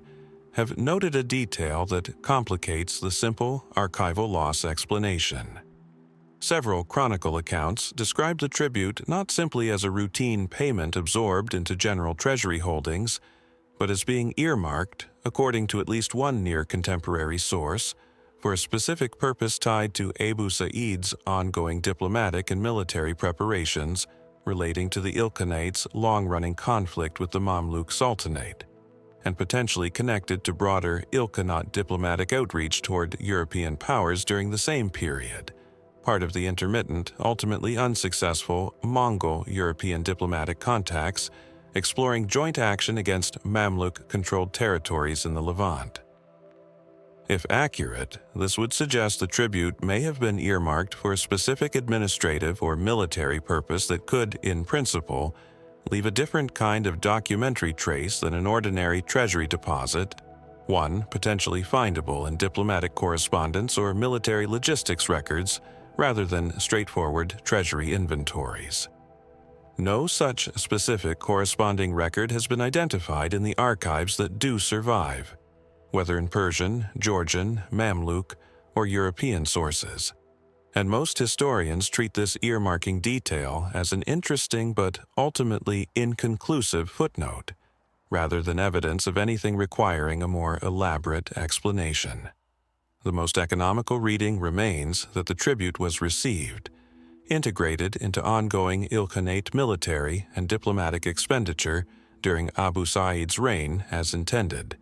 and simply never generated administrative paperwork detailed or durable enough to survive the collapse that followed within roughly a decade of the payment's likely receipt.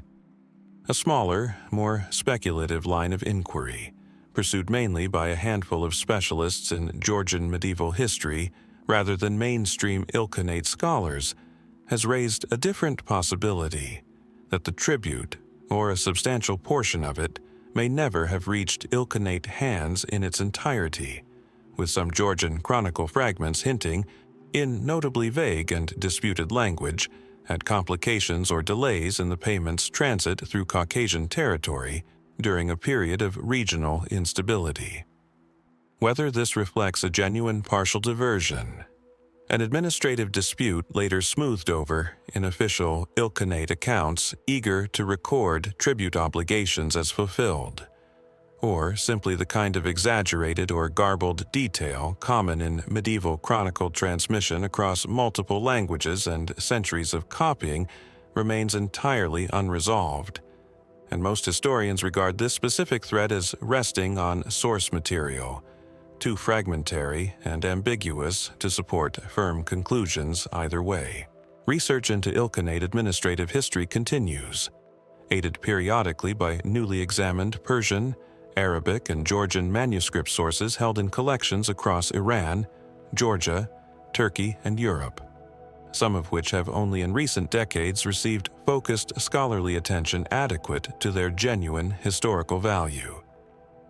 Rashid al-Din's own monumental history, while extraordinarily valuable, survives today only in later copies and fragments, itself a reminder of how much even the era's most ambitious documentary efforts were subject to the same forces of loss that erased so much else from this period. What remains certain is this: a wealthy vassal kingdom sent gold to its Mongol overlord, and Persian chroniclers thought the payment significant enough to record. What happened to that gold afterward, whether absorbed smoothly into an empire's war effort exactly as intended, or diverted, delayed, or lost somewhere in the mountainous terrain between Georgia and Tabriz, is a question the Ilkhanate's own surviving records, thin and scattered as they are, have simply never been able to answer. One empire's fate hinges on a single gold shipment that never found its way into a ledger. Another's fate is stranger still, not because its wealth disappeared, but because the very documents meant to record its history were entangled, from the beginning, with legend so old that historians still struggle to separate the archive from the myth built around it. For that story, we travel into the Ethiopian highlands, to the successor kingdoms of ancient Aksum, and to a royal archive that may never have been lost so much as deliberately woven into something larger than itself. The ruins of Aksum in northern Ethiopia include towering carved stelae, royal tombs, and the remains of a civilization that once controlled a major trading empire linking the Red Sea to inland Africa. At its height, roughly between the 1st and 7th centuries AD, the kingdom of Aksum minted its own coinage, adopted Christianity in the 4th century under King Azana, becoming one of the earliest states in the world to do so, and maintained diplomatic relationships spanning the Roman and later Byzantine world, Persia, and the Arabian Peninsula. This much is well established through archaeology, surviving inscriptions, and external accounts from contemporary Mediterranean and Near Eastern writers. By the 7th to 9th centuries, Aksum's centralized power gradually declined, for reasons historians still debate, including shifting trade routes following the rise of Islam and its effects on Red Sea commerce, environmental pressures, and internal political fragmentation. Ethiopian political and religious authority did not vanish, however. It transformed and persisted, eventually giving rise to the Zagwe dynasty around the 12th century, and later the Solomonic dynasty, which claimed direct descent from Aksum's ancient rulers and would go on to govern Ethiopia, with periods of interruption, for nearly 7 more centuries. This is where the Ethiopian royal tradition becomes genuinely unique among successor states explored throughout this journey. Ethiopian royal and religious authority has always been closely tied to a specific origin narrative. The account, preserved most famously in the Ethiopian national epic known as the Kebra Nagast, compiled in something close to its current form around the 14th century, though drawing on much older oral and written tradition, describing the Queen of Shaba's visit to the wise king who ruled from Jerusalem in ancient times, and the birth of a son, Menelik, said to have founded Ethiopia's royal line and to have brought the Ark of the Covenant itself to Aksum, where Ethiopian Orthodox tradition maintains it remains today, housed in a chapel in Aksum that is, by long-standing religious custom, accessible only to a single designated guardian monk, with no outside verification of its contents permitted under any circumstances. Here is where verified history and sacred tradition become genuinely difficult to disentangle, and where historians must proceed with particular care. The Kebra Nagast's core narrative is a matter of religious faith for Ethiopian Orthodox Christians, and this exploration does not attempt to evaluate its theological or spiritual claims. What can be discussed as documented history is this: Ethiopian royal chronicles, court records, and religious archives associated with the Solomonic dynasty's various capitals over the centuries, including Gondar, which served as the empire's capital from the 17th to mid-19th centuries, produced an extensive body of written material, land grants, court chronicles, religious texts, and administrative records, much of which survives today in Ethiopian church and monastery collections, as well as in academic collections in Europe and North America, gathered under circumstances ranging from legitimate scholarly exchange to, in some documented cases, looting during periods of conflict, most notably during the British punitive expedition to Ethiopia in 1868, which resulted in the removal of a substantial number of manuscripts and religious objects, some of which have been subject to ongoing restitution discussions and, in certain cases, actual returns to Ethiopian institutions in recent decades. What has never been fully reconstructed, and what draws sustained scholarly attention, is the fate of what would have constituted the most centralized, comprehensive royal archive associated with the Solomonic dynasty's earlier centuries, prior to Gondar's founding, when the itinerant nature of the medieval Ethiopian court, which historically moved between different royal camps and regional centers rather than maintaining one single fixed capital for extended periods, likely meant that administrative and historical records were distributed across multiple locations rather than concentrated in one easily identifiable repository. Combined with the destructive impact of various regional conflicts, including the sustained wars against the forces of Ahmad ibn Ibrahim al-Ghazi in the 16th century, which historians describe as causing severe damage to numerous Ethiopian churches and monasteries, along with whatever documentary holdings they contained, this has left the earlier Solomonic period's centralized documentary record considerably thinner and more scattered than what survives from the later Gondar era onward.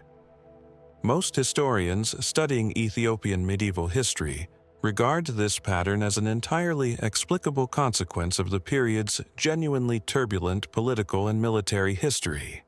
requiring no unusual explanation beyond well-documented invasions, the practical challenges of a peripatetic royal court, and the ordinary attrition affecting parchment and manuscript materials across centuries in a climate and political environment that,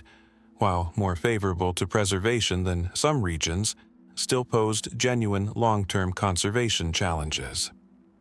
A smaller number of researchers, drawing on scattered references within surviving Ethiopian chronicles to now unidentified older records that later chroniclers describe consulting or paraphrasing,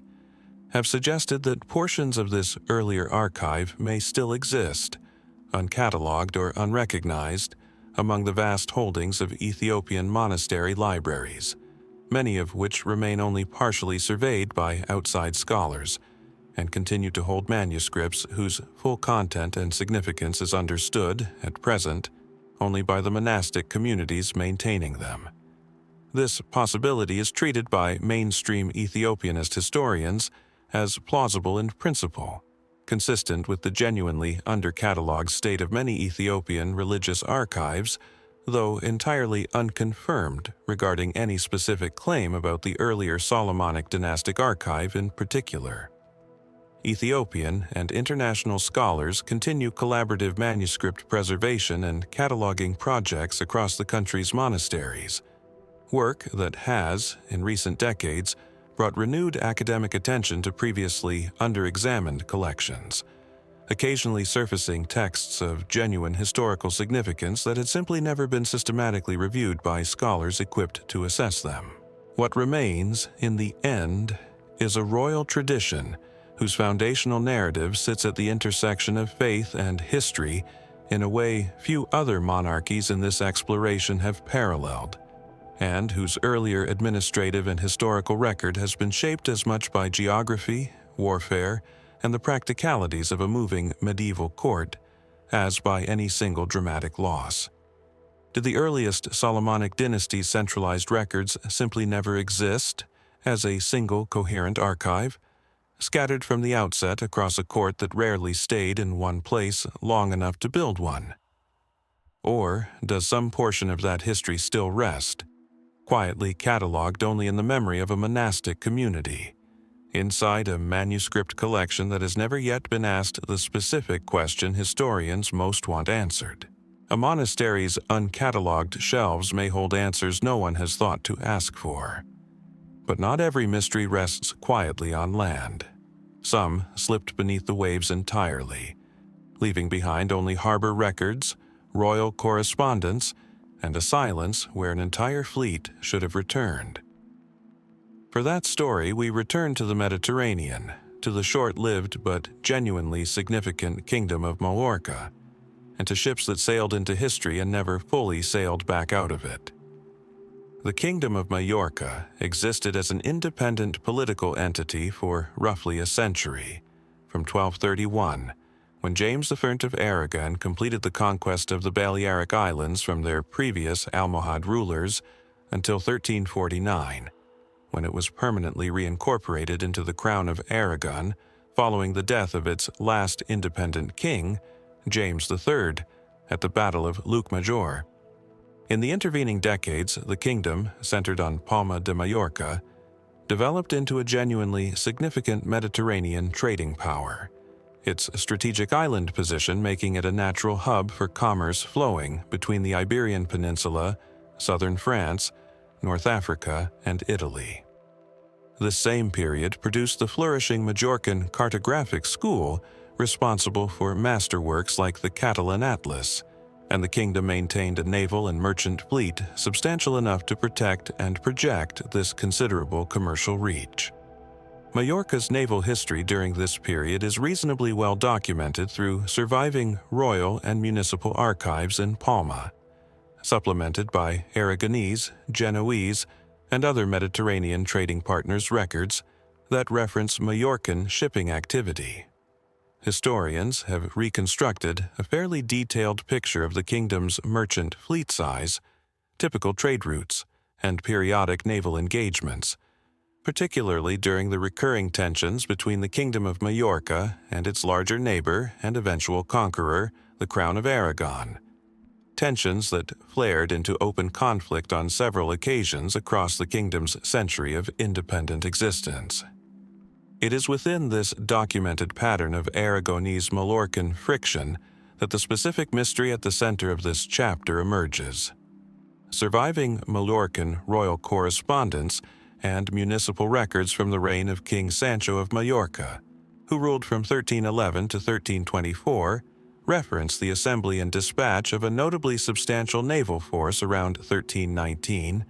described in the records as intended to reinforce Majorcan positions and protect the kingdom's trading interests amid renewed tension with Aragon during this period. The specific number of ships involved varies somewhat between surviving sources, a common feature of medieval administrative record-keeping, but multiple documents agree the force represented an unusually significant commitment of the kingdom's naval resources for a single coordinated undertaking.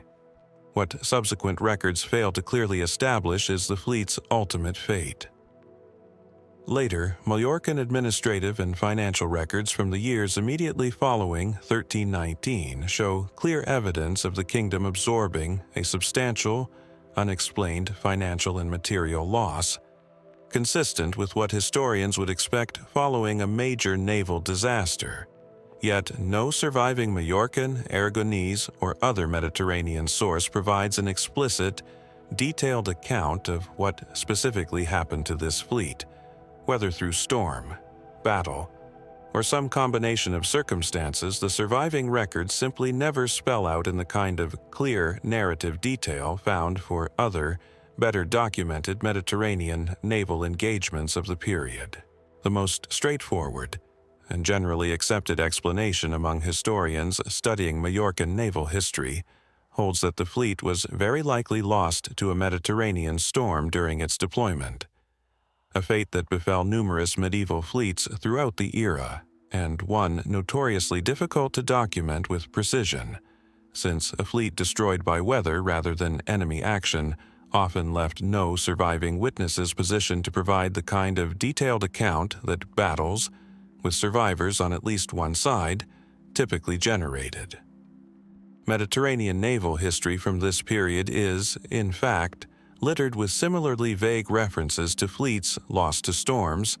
their fate understood in broad outline through the absence of expected returns and subsequent financial reckoning, rather than through any detailed eyewitness narrative. This explanation fits comfortably within well-established patterns of medieval Mediterranean naval disaster, and most historians studying the period regard it as sufficient, requiring no additional explanation beyond the simple, tragic reality that medieval ships, however substantial the fleet, remained genuinely vulnerable to weather conditions that contemporary navigational and meteorological knowledge could do little to predict or avoid. And yet, the specific timing, occurring amid heightened political tension with Aragon, has led a smaller number of historians to examine whether the fleet's loss might have involved something beyond pure natural disaster. Some have pointed to slightly ambiguous phrasing in a handful of surviving Aragonese administrative references from the same general period, mentioning unspecified actions against Majorcan shipping without providing the kind of clear, detailed battle account that would confirm direct Aragonese military responsibility for the fleet's specific loss. Whether these references describe genuinely coordinated Aragonese action against this particular fleet, isolated incidents of piracy or privateering common throughout the medieval Mediterranean, regardless of specific political tensions, or simply routine friction between neighboring powers unrelated to the fleet's ultimate fate, remains impossible to establish definitively given the vague, indirect nature of the surviving references. Most historians studying Aragonese-Majorcan relations during this period regard deliberate Aragonese responsibility for the fleet's destruction as possible, but ultimately unproven, noting that if Aragon had genuinely achieved a significant naval victory against its smaller rival during this period, it would be somewhat unusual, though not impossible, for such a victory to go entirely unmentioned in more detailed, celebratory terms in Aragonese chronicles that generally did document military successes against neighboring powers when they occurred. This absence of triumphant Aragonese commemoration is sometimes cited as circumstantial support for the storm theory, on the reasoning that a genuine military victory would likely have been more prominently recorded, though this argument, like much else in this specific case, remains suggestive rather than conclusive. A further complication, of interest primarily to maritime archaeologists rather than documentary historians, involves the practical question of where such a fleet, if lost to storm rather than battle, might have gone down. Mediterranean waters around the Balearic Islands and the sea lanes toward the Iberian and North African coasts have produced numerous confirmed medieval shipwreck sites over decades of underwater archaeological survey. But no wreck site has been conclusively identified as belonging to this specific 1319 Majorcan fleet, a fact that is, on its own, entirely unsurprising given the practical difficulty of definitively dating and attributing shipwreck remains to specific historically documented events without exceptionally well-preserved and clearly identifiable artifacts. Underwater archaeological survey work continues intermittently across the Western Mediterranean, hampered by the sheer scale of the search area, the practical costs involved in systematic deepwater survey, and the reality that many medieval wreck sites, even when located, yield only fragmentary remains insufficient to confirm a specific historical identification with certainty. What remains, in the end, is a kingdom's naval and financial records showing unmistakable evidence of significant loss, and a documentary silence surrounding the specific cause that neither storm nor battle theory has ever definitively closed. Did King Sancho's fleet simply meet the same fate that claimed so many medieval Mediterranean ships, lost to weather that left no one behind to describe it in detail? Or does its wreckage, and whatever evidence might finally settle the question, still rest somewhere along the seafloor between Majorca and the mainland, waiting for a survey that has simply never happened to pass directly overhead. A sunken fleet leaves behind silence, but silence at least admits there was once something there to lose. Fire leaves something stranger, certainty about the moment of destruction, paired with lingering doubt about exactly what burned. For that story, we return to English soil, to the west country town of Glastonbury, where a medieval catastrophe reshaped one of England's most storied religious houses, and where the true fate of its most treasured relics has never been entirely settled.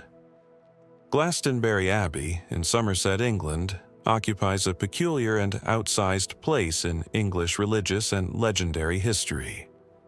Archaeological evidence confirms the site's use as a religious center stretching back to at least the early Anglo-Saxon period, with credible evidence of monastic activity by the 7th century AD, making it one of England's oldest continuously significant religious sites. By the High Medieval period, Glastonbury had grown into one of the wealthiest and most influential monasteries in England, its abbots wielding considerable political as well as religious authority, and its land holdings extensive enough to make it one of the kingdom's genuinely major ecclesiastical institutions. What sets Glastonbury apart from most other English abbeys, however, is the density of legend that accumulated around it, much of it deliberately cultivated by the monastery itself in the centuries following a pivotal disaster. A devastating fire that swept through the Abbey complex on the 25th of May, 1184, destroying, according to contemporary and near-contemporary accounts, the majority of the Abbey's older buildings, including its ancient wooden church, traditionally associated with some of the earliest Christian activity in Britain, along with an unknown but apparently substantial quantity of relics, records, and treasures accumulated over centuries of the Abbey's existence. The fire itself is not in serious historical dispute. Contemporary Chronicle sources describe the event with reasonable consistency, and the Abbey's subsequent, well-documented rebuilding campaign, which proceeded in phases across the following decades and produced much of the Abbey's surviving Gothic architecture, confirms that the destruction was genuinely severe, consistent with chronicle descriptions of a catastrophic loss rather than a minor or easily contained incident. Considerable modern archaeological work at the site has further corroborated evidence of extensive burning and rebuilding dating to this general period, lending physical confirmation to the documentary record. What happened next, however, is where verified history and calculated medieval religious promotion become extremely difficult to separate. Glastonbury's monks, faced with the practical and financial necessity of rebuilding after such a devastating loss, undertook what modern historians widely recognize as one of medieval England's most successful and most historically consequential campaigns of religious relic promotion and pilgrimage marketing. In the years following the fire, the Abbey began promoting increasingly elaborate claims regarding relics and burials associated with the site. Most famously, the claimed discovery, in 1191, of what monks announced was the grave of King Arthur and Queen Guinevere, unearthed within the Abbey grounds and accompanied, according to contemporary accounts, by an inscribed cross identifying the remains. This discovery, whatever its actual archaeological basis, proved enormously successful in restoring pilgrim traffic and the associated donations essential to funding the Abbey's expensive rebuilding program. And historians today broadly regard it, at minimum, as a claim conveniently timed to serve the Abbey's urgent post-fire financial needs, whatever genuine archaeological findings may have also been involved. This same period saw Glastonbury actively promote or elaborate upon its associations with other legendary figures and objects, including the increasingly elaborate tradition connecting the Abbey to Joseph of Arimathea, said to have brought Christianity to Britain and, in later medieval elaborations, associated with the Holy Grail itself. a connection that solidified into its most famous literary form somewhat later, but which drew on foundational claims actively cultivated by the Abbey in the decades following the 1184 fire. Modern historians studying medieval pilgrimage economics recognize this pattern as broadly consistent with how numerous medieval religious institutions responded to financial crisis, actively developing and promoting relic claims and pilgrimage attractions, specifically to generate the donation revenue essential to their survival and rebuilding,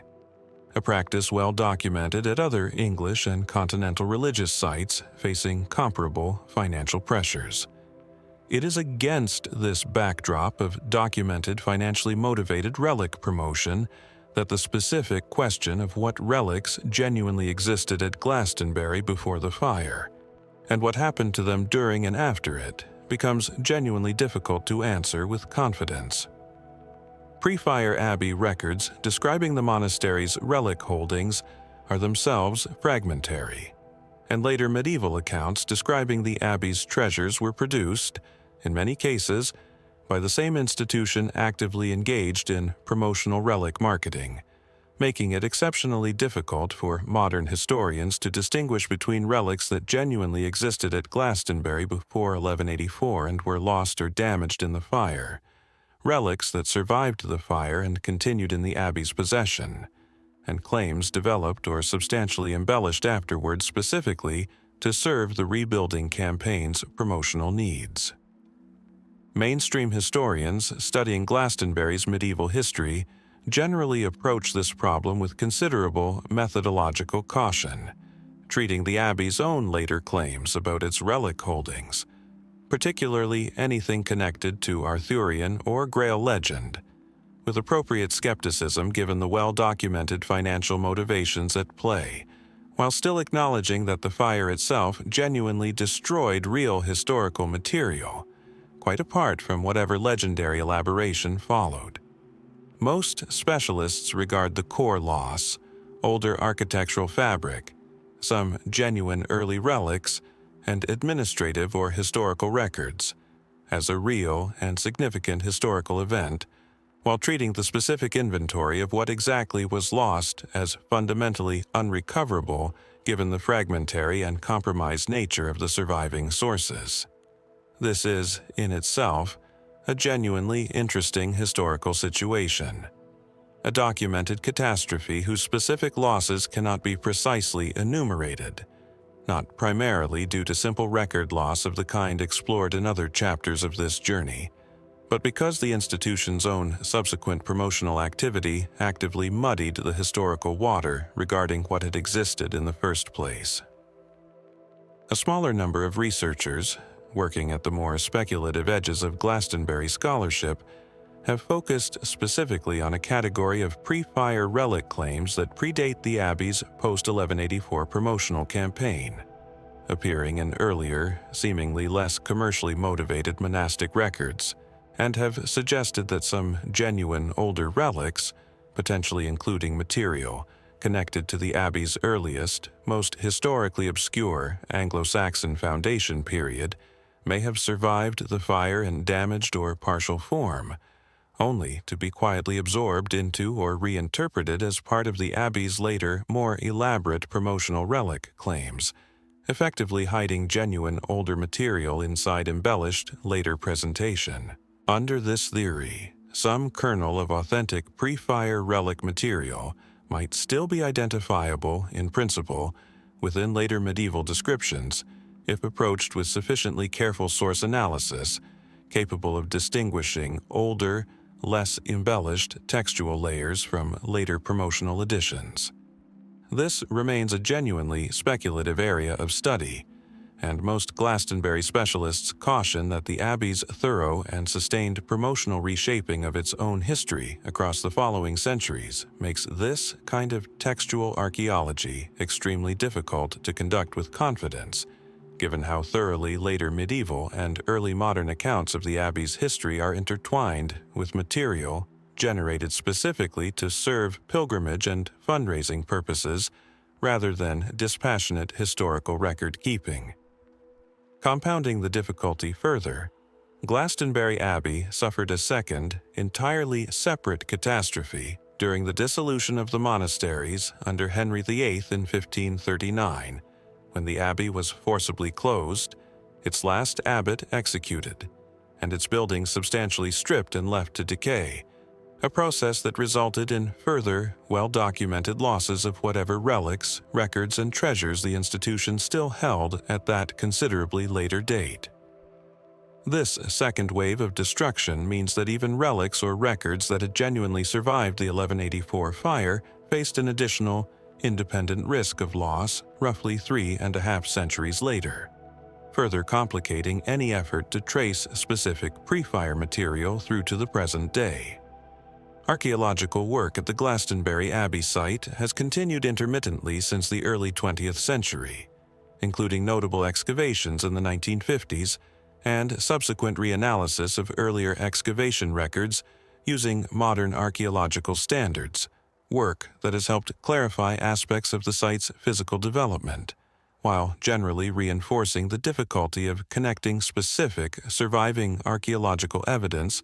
to the more elaborate, legendary claims associated with the Abbey's post-fire promotional history. Modern excavation and analysis tend to support the reality of significant pre-Norman and Anglo-Saxon activity at the site,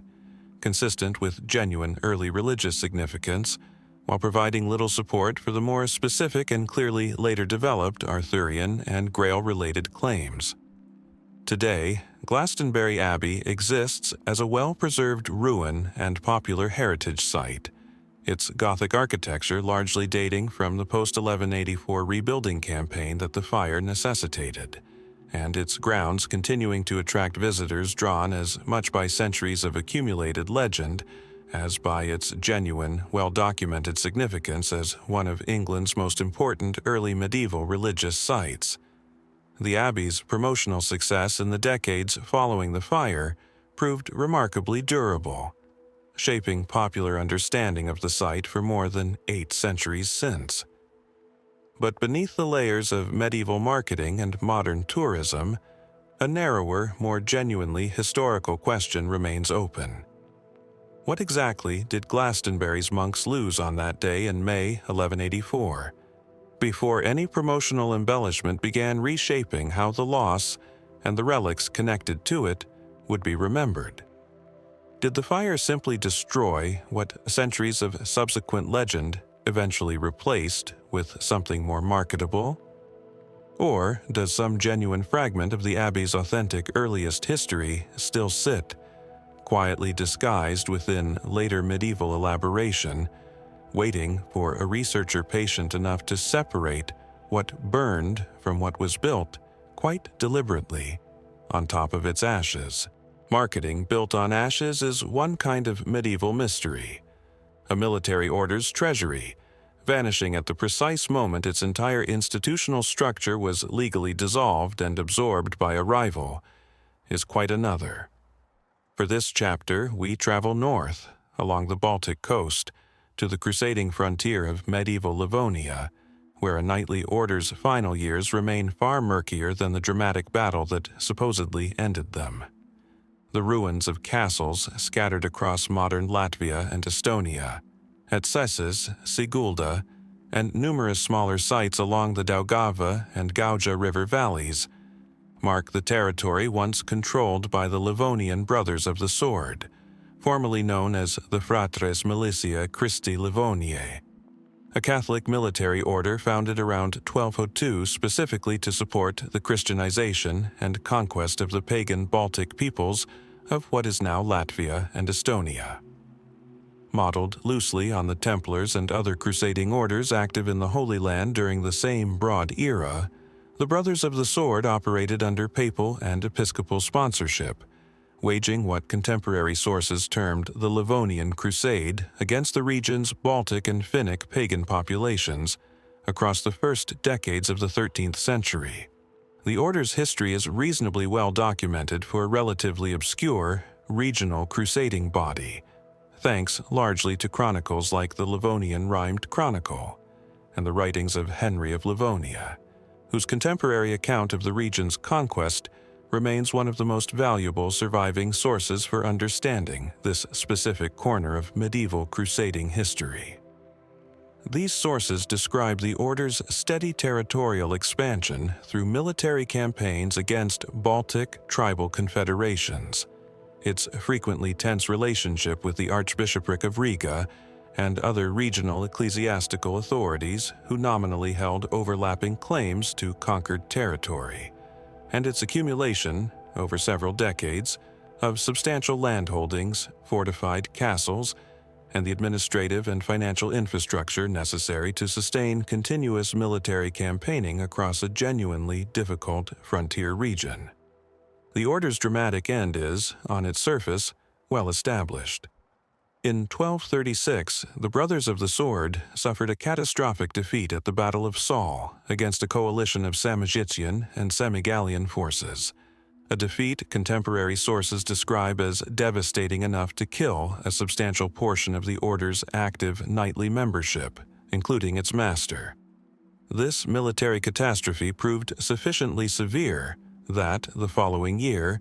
Pope Gregory IX formally dissolved the weakened Order and arranged for its absorption into the much larger and more powerful Teutonic Order, whose Livonian branch, thereafter generally known as the Livonian Order,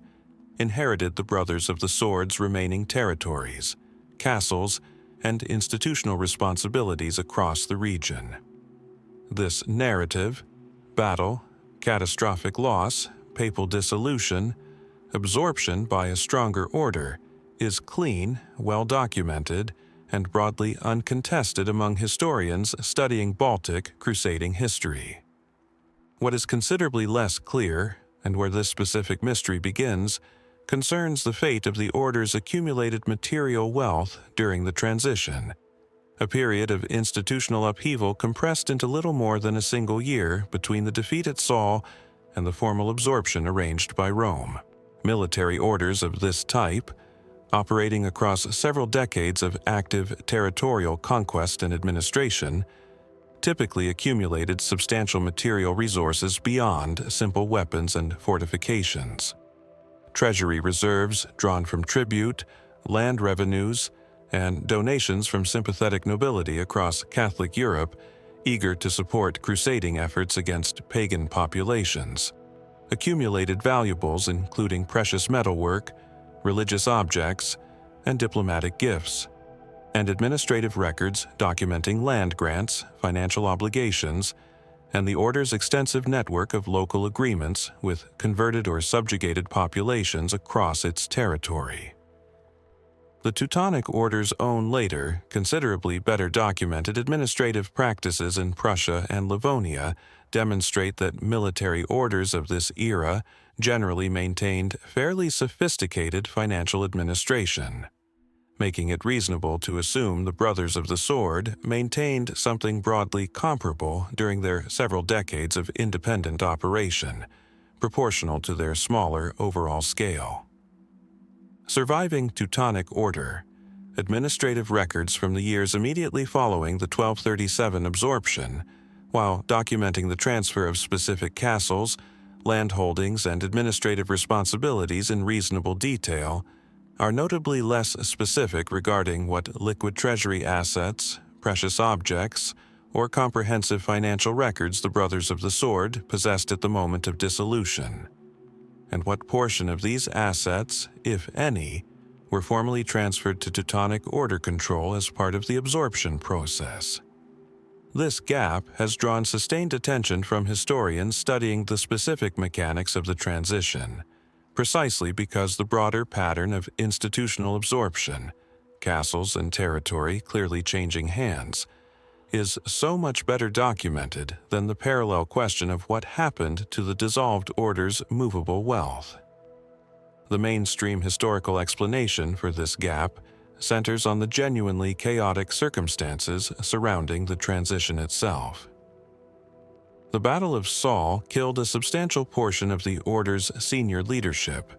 precisely the individuals who would ordinarily have possessed detailed knowledge of the Order's financial holdings and record-keeping systems, and the subsequent year, before formal Teutonic Order absorption took effect, appears to have been marked by considerable administrative uncertainty regarding exactly who held authority over various aspects of the weakened order's remaining affairs. Under these circumstances, some degree of financial and documentary disorganization, and quite possibly outright loss, would be entirely unsurprising,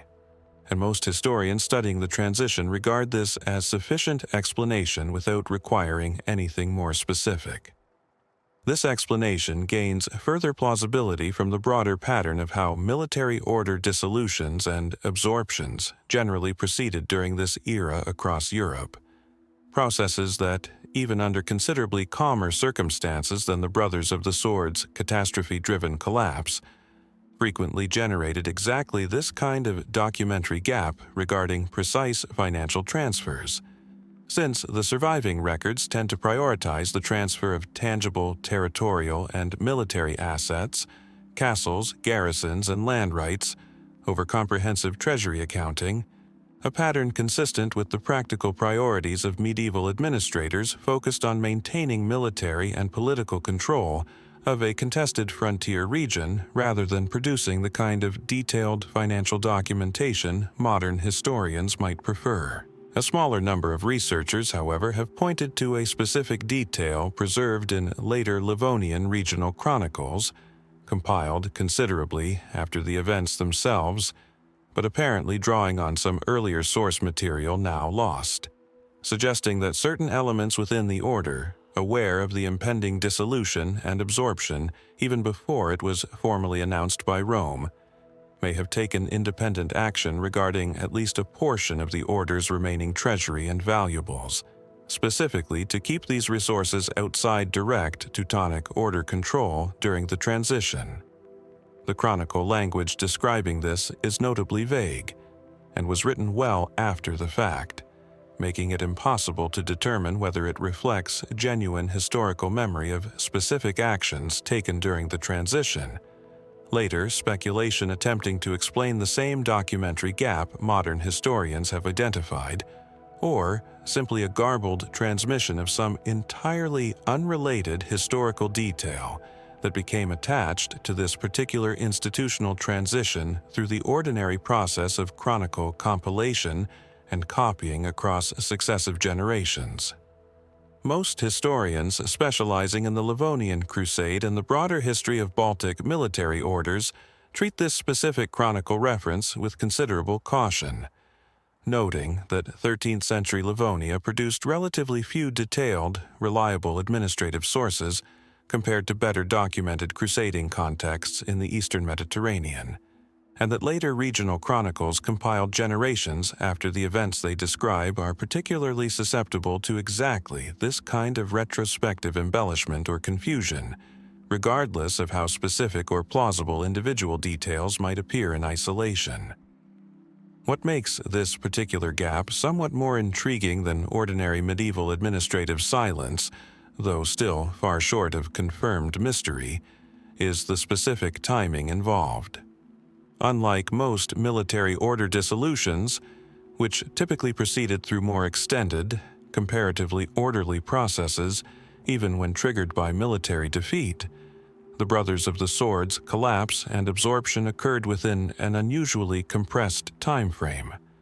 leaving considerably less opportunity for the kind of careful, documented institutional transition that might otherwise have generated clearer records regarding exactly what wealth existed and where it went. This compression is itself well documented and uncontested. What remains genuinely unclear is whether it produced simple documentary loss, as most historians assume, or whether it created a narrow window during which specific individuals within the collapsing order might plausibly have redirected at least some resources before formal Teutonic order control was fully established across the order's former territories. No archaeological hoard discovered anywhere across the former Brothers of the Sword territories in modern Latvia or Estonia has been conclusively linked to this specific transitional period, and most regional archaeologists caution that the 13th century Baltic crusading frontier, produced numerous buried and hidden valuables across multiple distinct conflicts and periods of instability, making confident attribution of any specific find to this particular institutional transition exceptionally difficult without unusually clear supporting evidence. Research into the specific administrative mechanics of the Brothers of the Sword's absorption into the Teutonic Order continues at a modest pace, constrained by the genuinely limited quantity of detailed 13th-century Livonian administrative sources that survive compared to better documented crusading contexts elsewhere, and by the practical challenges of connecting fragmentary, later chronicle references to specific, verifiable historical events separated from their compilation by multiple generations of transmission. What remains, in the end, is an institutional collapse whose broad outline, defeat, dissolution, absorption, is beyond serious dispute, paired with a narrower, unresolved question about exactly what happened to the material. Wealth a genuinely well-established, decades-old military order must have accumulated before its sudden, violent end.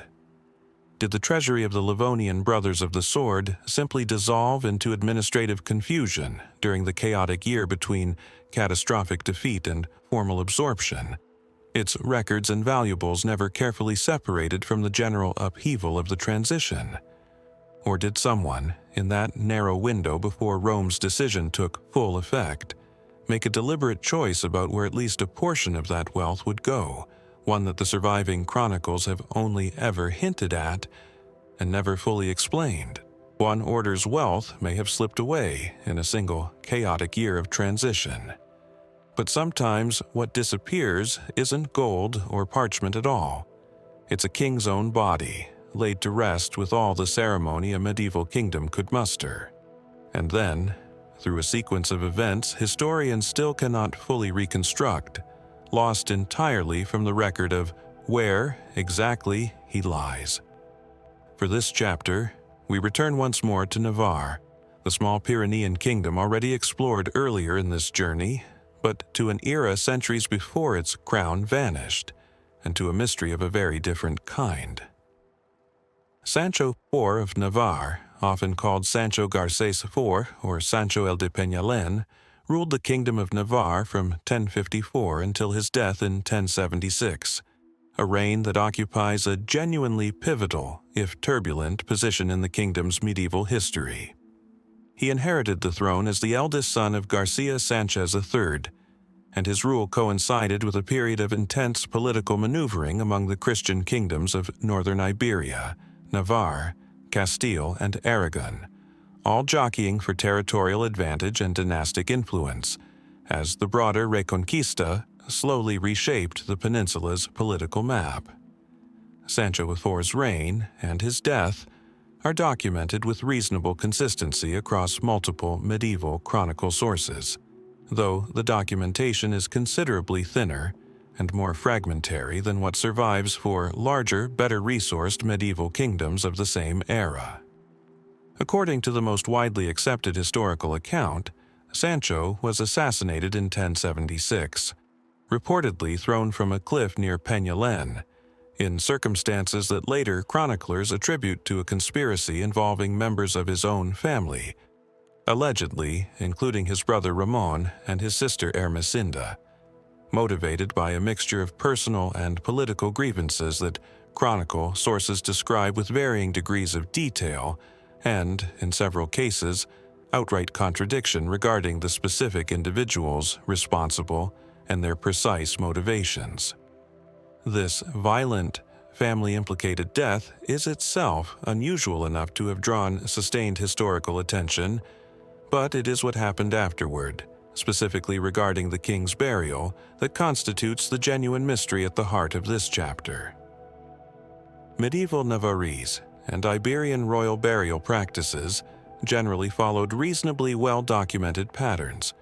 with monarchs typically interred at significant religious foundations closely associated with their dynasty, often accompanied by explicit chronicle or charter documentation identifying the specific monastery or church chosen frequently reflecting the deceased ruler's personal religious patronage or family tradition. For most Navarrese monarchs of this general period, historians can point with reasonable confidence to a specific, identified burial location, whether at the Monastery of Laer, closely associated with the Navarrese royal dynasty during this era, or at other significant religious foundations across the kingdom. Sancho IV's case presents a genuine anomaly within this otherwise fairly consistent pattern. Surviving chronicle sources describing his death and its violent, conspiracy-driven circumstances are notably vague, by comparison, regarding the specific details of his burial, some indicating a connection to Laer consistent with broader Navarrese royal tradition, while others provide contradictory or ambiguous information, and at least one significant later medieval source appears to describe circumstances suggesting the king's body may not have received the kind of clear, immediate, dynastically sanctioned burial process that his royal status would ordinarily have required, a discrepancy some historians attribute to the deeply unusual and politically fraught circumstances of his death itself. This is, on its face, a plausible enough explanation. A king murdered through apparent family conspiracy presents obvious complications for a normal, uncontested royal burial process, since whoever held power in the immediate aftermath of such a violent, dynastically compromising death would have faced genuine political incentive either to ensure a swift, low-key burial that minimized public attention to the circumstances, or, depending on the specific balance of power among the conspirators and their rivals, to delay or complicate proper burial rites for reasons tied to the immediate power struggle over succession. Sancho's own son, also confusingly involved in some accounts of the succession disputes that followed, did not immediately or uncontestedly inherit the throne, and Navarre's crown, in the tumultuous years following Sancho's death, briefly passed under the influence of Sancho's cousin, King Sancho Ramirez of Aragon, further complicating the immediate political landscape in which any burial decisions would have been made. Mainstream historians studying this period generally regard the documentary ambiguity surrounding Sancho IV's burial as an unsurprising, if unusually pronounced consequence of the genuinely chaotic circumstances of his death and its immediate succession crisis, rather than evidence of anything requiring more elaborate explanation. Chronicle sources from this specific period and region are, in general, considerably less consistent and detailed than comparable sources from larger medieval kingdoms, and a violent royal death entangled in family conspiracy and succession uncertainty represents exactly the kind of circumstance likely to produce inconsistent, incomplete documentation, even under otherwise typical medieval record-keeping conditions. And yet the specific, sustained ambiguity regarding Sancho IV's actual burial location has kept a number of Navarre's historians and regional archaeologists returning to the question longer than the broader pattern of medieval documentary imprecision might otherwise justify. The Monastery of Laer, while strongly associated with Navarrese royal burial tradition generally, has not produced archaeological or documentary confirmation specifically identifying Sancho IV's remains among its royal tombs, with the same clarity available for several other Navarrese monarchs interred there, whose specific tomb locations and, in some cases, physical remains have been identified with considerably greater confidence through combined documentary and archaeological investigation. A smaller number of researchers, working primarily through detailed comparative analysis of the surviving, sometimes contradictory chronicle accounts, have suggested that the ambiguity may reflect something more specific than ordinary documentary imprecision. Namely, that Sancho IV's body may initially have been buried hastily, perhaps at or near the site of his death close to Peñalin itself, rather than immediately transported to Laer, or another significant dynastic religious foundation,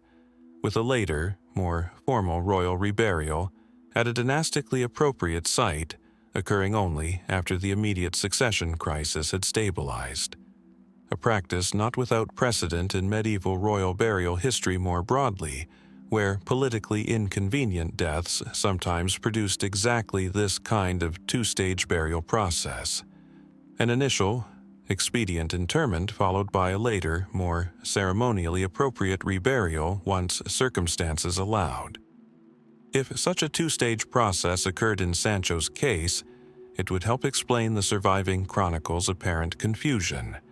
some potentially describing the initial hasty burial, others the later, more formal reinterment, without any single source necessarily providing a complete or accurate account of the full sequence. This theory, while grounded in a documented broader medieval pattern, remains speculative as applied specifically to Sancho IV, resting on the interpretation of admittedly contradictory chronicle fragments, rather than any confirmed archaeological or additional documentary evidence specific to this individual case. Most specialists in Navarre's medieval history regard it as a plausible hypothesis worth further investigation rather than an established historical conclusion, cautioning that the surviving sources are simply too fragmentary and inconsistent to support firm conclusions about the specific sequence of events surrounding the king's burial. Compounding the difficulty further, the monastery of Leer itself, like many medieval Iberian religious foundations, underwent significant later reconstruction and alteration across subsequent centuries, including substantial changes during the early modern period, meaning that even if Sancho IV's remains were indeed eventually interred there, subsequent building work and tomb rearrangements occurring long after the fact could plausibly have obscured or displaced physical evidence that might otherwise have helped confirm his specific burial location with greater certainty. Archaeological investigation at Leer has identified and, in some cases, confirmed the tombs of several Navarre's monarchs through combined documentary and physical evidence, but a systematic, comprehensive re-examination specifically focused on resolving Sancho IV's case using modern archaeological and, potentially, genetic identification methods comparable to work conducted at other European royal burial sites in recent decades, has not, to date, been conducted with sufficient thoroughness to definitively settle the question either way. What remains in the end is a documented medieval king, whose violent death is recorded with reasonable historical confidence, whose broader political context and its consequences for Navarre's subsequent history are genuinely well understood, and whose final resting place, despite centuries of chronicle writing and more recent historical and archaeological investigation, has never been confirmed with the same clarity available for most of his royal contemporaries. Did Sancho IV ultimately receive the same dignified interment at Leer that Navarre's royal tradition would have expected, his specific tomb simply lost to the same centuries of reconstruction and record loss that have obscured so much else explored throughout this journey? Or does his body still lie somewhere closer to the site of his death, in a hurried, long-forgotten grave that the formal chronicles, eager to describe a king's proper burial, simply never thought necessary to correct? A king's grave can vanish beneath centuries of reconstruction, its location blurred by time rather than deliberate concealment. But some objects disappear precisely because of what they represented.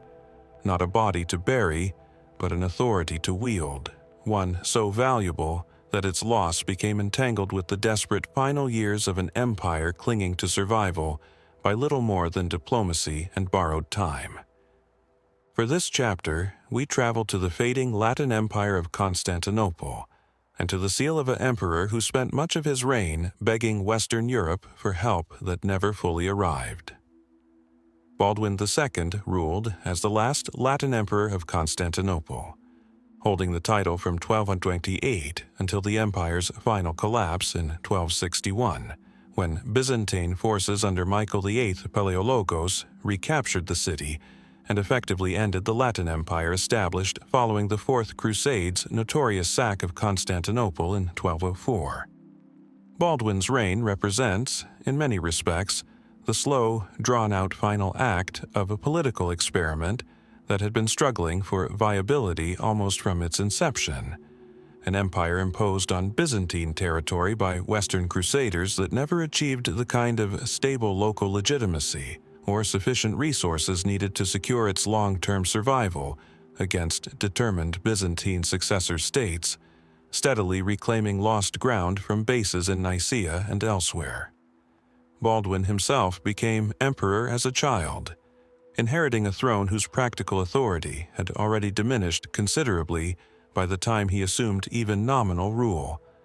and much of his reign, particularly its later decades, was defined by increasingly desperate diplomatic outreach across Western Europe, seeking financial support, military assistance, and political backing sufficient to preserve an empire that, by the 1250s, controlled little beyond the city of Constantinople itself and a modest surrounding territory, its finances and administration in a state that most historians studying the period describe as genuinely precarious. This diplomatic activity is reasonably well documented, since Baldwin's outreach touched numerous Western courts and religious authorities whose own archives, considerably better preserved than what survived from Constantinople's Latin administration itself, provide historians with a fairly detailed picture of the emperor's efforts, his correspondence with the papacy, various French and other Western European rulers, and his eventually successful, if practically limited, arrangements involving loans and financial support secured against increasingly desperate collateral, including, according to well-documented and genuinely remarkable historical fact, a period during which Baldwin pledged his own son as hostage security for a loan from Venetian creditors, and separately arranged the sale of significant relics, most notably a substantial portion of the crown of thorns and other objects associated with the Passion, to King Louis IX of France, transactions that directly led to the construction of the Sainte-Chapelle in Paris specifically to house these acquired relics. Central to any medieval emperor's diplomatic and administrative authority, and therefore to Baldwin's ability to conduct this extensive, resource-desperate diplomatic activity across multiple Western courts over several decades, was his imperial seal, the specific matrix used to authenticate official documents, treaties, and correspondence issued in his name, an object whose physical form and specific design elements, while not fully documented through a single comprehensive surviving description, can be reasonably reconstructed through surviving wax seal impressions attached to various documents that have survived in French, Papal, and other Western European archives, providing historians with a reasonably clear picture of what Baldwin's seal generally looked like, and how it was employed across his extensive diplomatic correspondence. What has never been located, and what constitutes the specific mystery explored in this chapter, is the seal matrix itself, the actual physical die used to create these wax impressions, an object that, unlike the numerous surviving wax impressions themselves, has never been definitively identified in any surviving collection, whether in French, Vatican, Byzantine, or other European archival or museum holdings. This absence is not, on its own terms, unusual. Medieval seal matrices, generally crafted from metal, most commonly bronze, silver, or occasionally more precious materials for particularly significant rulers, were valuable objects in their own right, and surviving examples of medieval royal or imperial seal matrices are relatively rare across Europe generally, since these objects were frequently melted down for their metal content once superseded by a new ruler's seal, deliberately destroyed upon a ruler's death or a dynasty's end, specifically to prevent fraudulent future use, an established medieval security practice, or simply lost through the ordinary attrition affecting small, portable metal objects across centuries of subsequent history. Given this broader pattern, the absence of Baldwin II's specific seal matrix would require no special explanation under normal circumstances. What complicates this straightforward explanation, however, is the specific and unusually well-documented circumstances surrounding the Latin Empire's final collapse in 1261. Unlike most medieval seal matrices, which simply fell out of use through ordinary succession or dynastic change, Baldwin's seal represented the authority of an empire that ceased to exist in a single, comparatively sudden military and political collapse, when Byzantine forces recaptured Constantinople, while Baldwin himself, according to well-documented contemporary accounts, was not even present in the city at the critical moment, having been away seeking further Western support, and was forced to flee permanently into Western European exile once the city fell, ultimately settling in territories held by his relatives and dying in 1273 without ever regaining his throne. This unusual circumstance, an emperor separated from his own capital at the exact moment of its final loss, raises a genuinely specific historical question that doesn't apply to most comparable cases of lost medieval seal matrices. Did Baldwin retain possession of his imperial seal during his years of exile, and continued, if increasingly futile, diplomatic activity seeking Western support for a hoped-for reconquest of Constantinople that never materialized? Or was the seal, along with other imperial regalia and administrative material, left behind in Constantinople itself when the city fell, passing, by simple military circumstance, into Byzantine hands during Michael VIII's recapture of the city? Historians studying this specific question generally find the available evidence genuinely ambiguous, rather than clearly favoring one explanation. Surviving documents from Baldwin's years of continued exile-based diplomatic activity following 1261 do include some correspondence that appears, based on surviving wax impressions, to continue using seal designs closely resembling his earlier imperial seal, which some historians interpret as evidence that Baldwin retained access to his original seal matrix throughout his exile, continuing to employ it in his ongoing, ultimately unsuccessful efforts to rally Western support for reclaiming his lost throne. Other specialists studying the same surviving documentary evidence caution that visual similarity between wax impressions does not definitively confirm use of the identical original matrix, since medieval seal engravers were entirely capable of producing new seal dies closely replicating an earlier design's general appearance and iconographic elements, particularly for a claimant like Baldwin, who had strong political motivation to maintain visual continuity with his prior imperial seal, specifically to reinforce his ongoing, if practically hollow, claim to imperial legitimacy during his years of exile. This ambiguity has led a smaller number of researchers to speculate further about the seal's ultimate fate, whichever version, original matrix or later exile period replica, proves to have been in use during Baldwin's final years. Some have suggested that if the original seal matrix was indeed left behind in Constantinople during the chaotic final Byzantine recapture of the city, it may have been deliberately preserved or repurposed by Byzantine authorities specifically as a symbolic trophy, documenting the definitive end of Latin imperial pretensions over the city, a practice with some precedent in how medieval conquerors occasionally treated the captured regalia of defeated rivals. Though no specific surviving Byzantine source explicitly describes this happening to Baldwin's seal in particular, making this remain an inference based on general historical pattern rather than confirmed documentary evidence. Most historians studying the Latin Empire's collapse and Baldwin's subsequent exile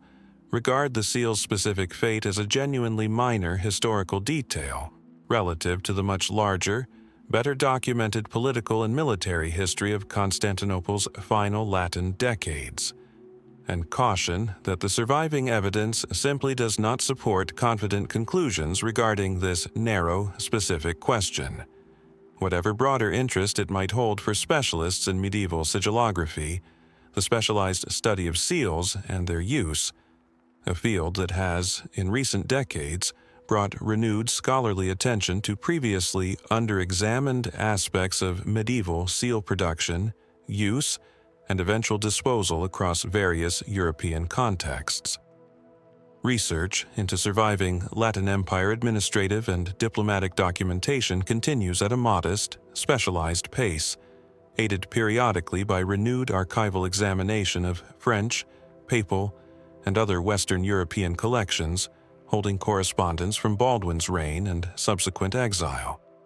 Work that occasionally yields new documentary fragments, shedding additional light on the practical mechanics of his desperate, decades-long diplomatic efforts, even as the specific physical fate of his original imperial seal matrix remains, for now, genuinely unresolved. What remains, in the end, is an emperor whose reign is documented with unusual clarity by medieval standards, precisely because his desperate need for Western support generated so much surviving correspondence across so many well-preserved Western archives, paired with a narrow, specific question about a single, small object of imperial authority that the same extensive documentation has never quite managed to answer. Did Baldwin II's seal disappear into Byzantine hands the moment Constantinople fell, becoming, whether preserved or destroyed, a quiet trophy of the Latin Empire's final collapse? Or did it travel with him into exile, continuing to authenticate the increasingly hopeless correspondence of an emperor who spent his final years seeking a restoration that history had already decided would never come, only to be lost afterward, in circumstances no surviving document has ever thought important enough to record? A seal's fate can remain uncertain forever, hidden somewhere between diplomatic desperation and imperial collapse. But some mysteries are stranger still, not because an object disappeared, but because a specific, named historical work was reportedly seen with someone's own eyes, described in detail by an eyewitness, and then never surfaces again in any form modern scholars can locate. For this chapter, we return to the Nile's Great Bend in ancient Nubia, but to a narrower, more specific thread than the broader documentary Silence explored earlier in this journey, the account of a single medieval traveler who claimed to have read a royal chronicle that no one since has ever found. Old Dongola, the former capital of the Christian Nubian kingdom of Makuria, sits along the Nile in what is now northern Sudan, its ruins today comprising one of the most extensively excavated medieval sites in the region, thanks largely to decades of sustained Polish archaeological work that has uncovered churches, a fortified citadel, a building later converted into a mosque, and a monastery complex whose walls preserve some of the finest surviving medieval Nubian wall paintings anywhere. Among these excavated structures, one building in particular, a monastic complex researchers have come to call the Monastery on the Rock, has produced genuine documentary treasure.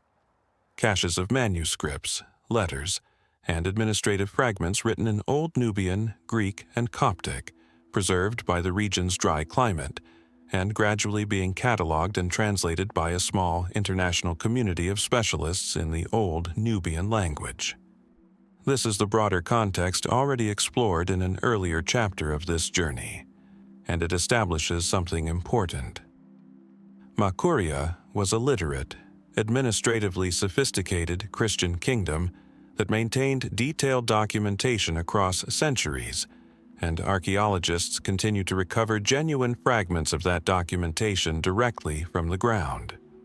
What this specific chapter turns to, however, is a single, tantalizingly precise reference buried within a well-known medieval Arabic source, a reference to an actual named royal chronicle that a 10th century eyewitness claimed to have personally examined, and which has never been matched to any surviving manuscript, whether excavated, catalogued in a museum collection, or referenced in any other independent source. The witness in question is Ibn Salim al-Aswani, an Egyptian official and diplomat who traveled to Dongola around 969 AD on a mission connected to the Fatimid administration, then newly established in Egypt, and who subsequently wrote a detailed account of Makuria, its capital, its governance, and its people. A work that survives today only in fragments quoted by later Arabic geographers and historians, since the original text itself has not survived intact. Al-Aswani's account, preserved primarily through later citations by writers like al-Makrizi, remains one of the single most valuable outside descriptions of Makuria at what many historians consider close to the kingdom's political and cultural height, describing the royal court, the kingdom's administrative structure, its relationship with neighboring Muslim Egypt under the Bakht treaty framework, and various details of daily life and governance that archaeology has, in several respects, subsequently corroborated. Among the details preserved through later citation of al-Aswani's original account is a specific, brief reference indicating that he was shown, or had access to, records or a chronicle documenting the succession and history of Makuria's kings, described in terms suggesting a continuous or at least systematically maintained royal historical record rather than a simple list of names, the kind of narrative chronicle tradition that, if it existed in the form al-Aswani's account implies, would represent something considerably more substantial than the fragmentary king lists partially preserved on church walls that form the basis of most modern scholarly reconstruction of Makuria's dynastic sequence. This is where the mystery sharpens considerably beyond the broader documentary gaps already explored elsewhere in this journey. Modern historians reconstructing Makuria's royal succession rely heavily on fragmentary evidence, partial king lists inscribed on church walls at sites like Faras, occasional dated inscriptions, and passing references in external Arabic and Byzantine sources, precisely because no continuous chronicle narrative of the kind al-Aswani appears to describe has ever been recovered through archaeological excavation, including the substantial and ongoing work at Old Dongola itself, where the very kind of monastic and administrative archive that might plausibly have held such a chronicle has, in fact, been located and partially excavated, without producing anything matching al-Aswani's specific description. Mainstream historians studying this discrepancy generally offer a reasonably straightforward explanation. Al-Aswani's account survives only through later citation and paraphrase by subsequent Arabic writers, none of whom had independent access to Makuria's records themselves, meaning the specific chronicle he describes may have been characterized somewhat loosely or imprecisely in the process of citation and transmission across centuries of Arabic historiographical copying, a documented and well-understood pattern affecting numerous medieval sources that survive only through later quotation rather than complete original manuscripts. Under this reading, al-Aswani may have seen something closer to the kind of partial king lists and administrative records that archaeology has since confirmed existed at Makurian religious and administrative centers. Described in terms that later citation rendered somewhat more grandly as a comprehensive royal chronicle than the underlying material actually constituted. This explanation is entirely plausible and requires no unusual assumptions, fitting comfortably within well-documented patterns of how medieval Arabic geographical and historical writing frequently transmitted earlier accounts through selective quotation, occasionally amplifying or simplifying specific details in ways that can create a misleading impression of precision when compared against the messier reality later archaeological evidence reveals.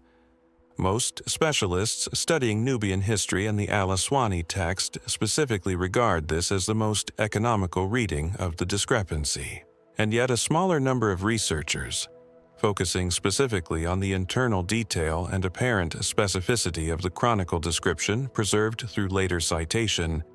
have suggested the account reads as unusually precise for a case of simple textual amplification, describing what sounds like a continuous narrative rather than a mere list. and have proposed that a genuine, more substantial Makurian royal chronicle may indeed have existed in the 10th century,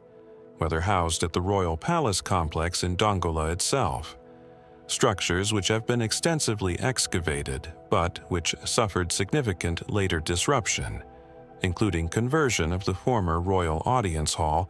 into a mosque following Makuria's eventual Islamization in later centuries, a transition that likely involved considerable disturbance to whatever administrative and historical material remained on site at that later date, or alternatively housed within one of the kingdom's major monastic centers, potentially including material that has simply not yet been recovered from the substantial quantity of excavated but still untranslated Old Nubian manuscript fragments awaiting expert attention, a genuine bottleneck given how few scholars worldwide possess the specialized linguistic training necessary to read Old Nubian texts fluently. This remains speculative, resting on an interpretation of a source that survives only through later citation rather than in its original form, and most Nubiologists caution against building confident conclusions about a specific lost chronicle's existence and scope from a single, second-hand description filtered through centuries of subsequent Arabic historiographical transmission. But the underlying tension is genuine and not easily dismissed. A credible 10th century eyewitness, whose broader account of Makuria has been substantially corroborated by independent archaeological evidence in numerous other respects, apparently described consulting a systematic royal historical record that no excavation, however extensive, has yet definitively recovered. Excavation and manuscript translation work at Old Dongola and other Makurian sites continues under the direction of Polish and international archaeological missions, work that has, in recent decades, steadily expanded the known corpus of Old Nubian documentary material, and occasionally produced genuine surprises regarding the sophistication of Makurian administrative and religious record-keeping. Whether any future season of fieldwork or any future breakthrough in translating the substantial backlog of already excavated but not yet fully studied Old Nubian fragments will ever produce something matching al-Aswani's brief, tantalizing description remains entirely uncertain. What remains for now is a single sentence, preserved only through the accident of later Arabic citation, describing a Nubian royal chronicle that an educated, generally reliable 10th century visitor apparently believed he had personally examined in Dongola's royal court. Was this chronicle simply a more modest administrative record, its true nature exaggerated or blurred through centuries of subsequent quotation and paraphrase? Or does a genuine continuous history of Makuria's kings, written by the kingdom's own scribes rather than reconstructed piecemeal by modern archaeologists from fragments and foreign references, still lie somewhere within Old Dongola's excavated ruins, or within an untranslated manuscript box in a storeroom in Khartoum or Warsaw, waiting for the specific combination of linguistic expertise and simple attention that has, so far, never quite been pointed in its direction? A single sentence, quoted secondhand, can hold an entire lost chronicle just out of reach. But some mysteries begin not with a text describing wealth, but with the sudden, well-documented military collapse of a state that clearly possessed it, leaving historians to work backward from conquest to treasury rather than forward from record to ruin. For this chapter, we travel to the western edge of the Byzantine world, to the mountainous Greek region of Epirus, and to one of the more genuinely significant, yet frequently overlooked successor states born from the chaos following Constantinople's fall to the Fourth Crusade in 1204. The despotate of Epirus, centered initially at Arta in northwestern Greece, emerged in the immediate aftermath of the Fourth Crusade under Michael Komnenos Doukas,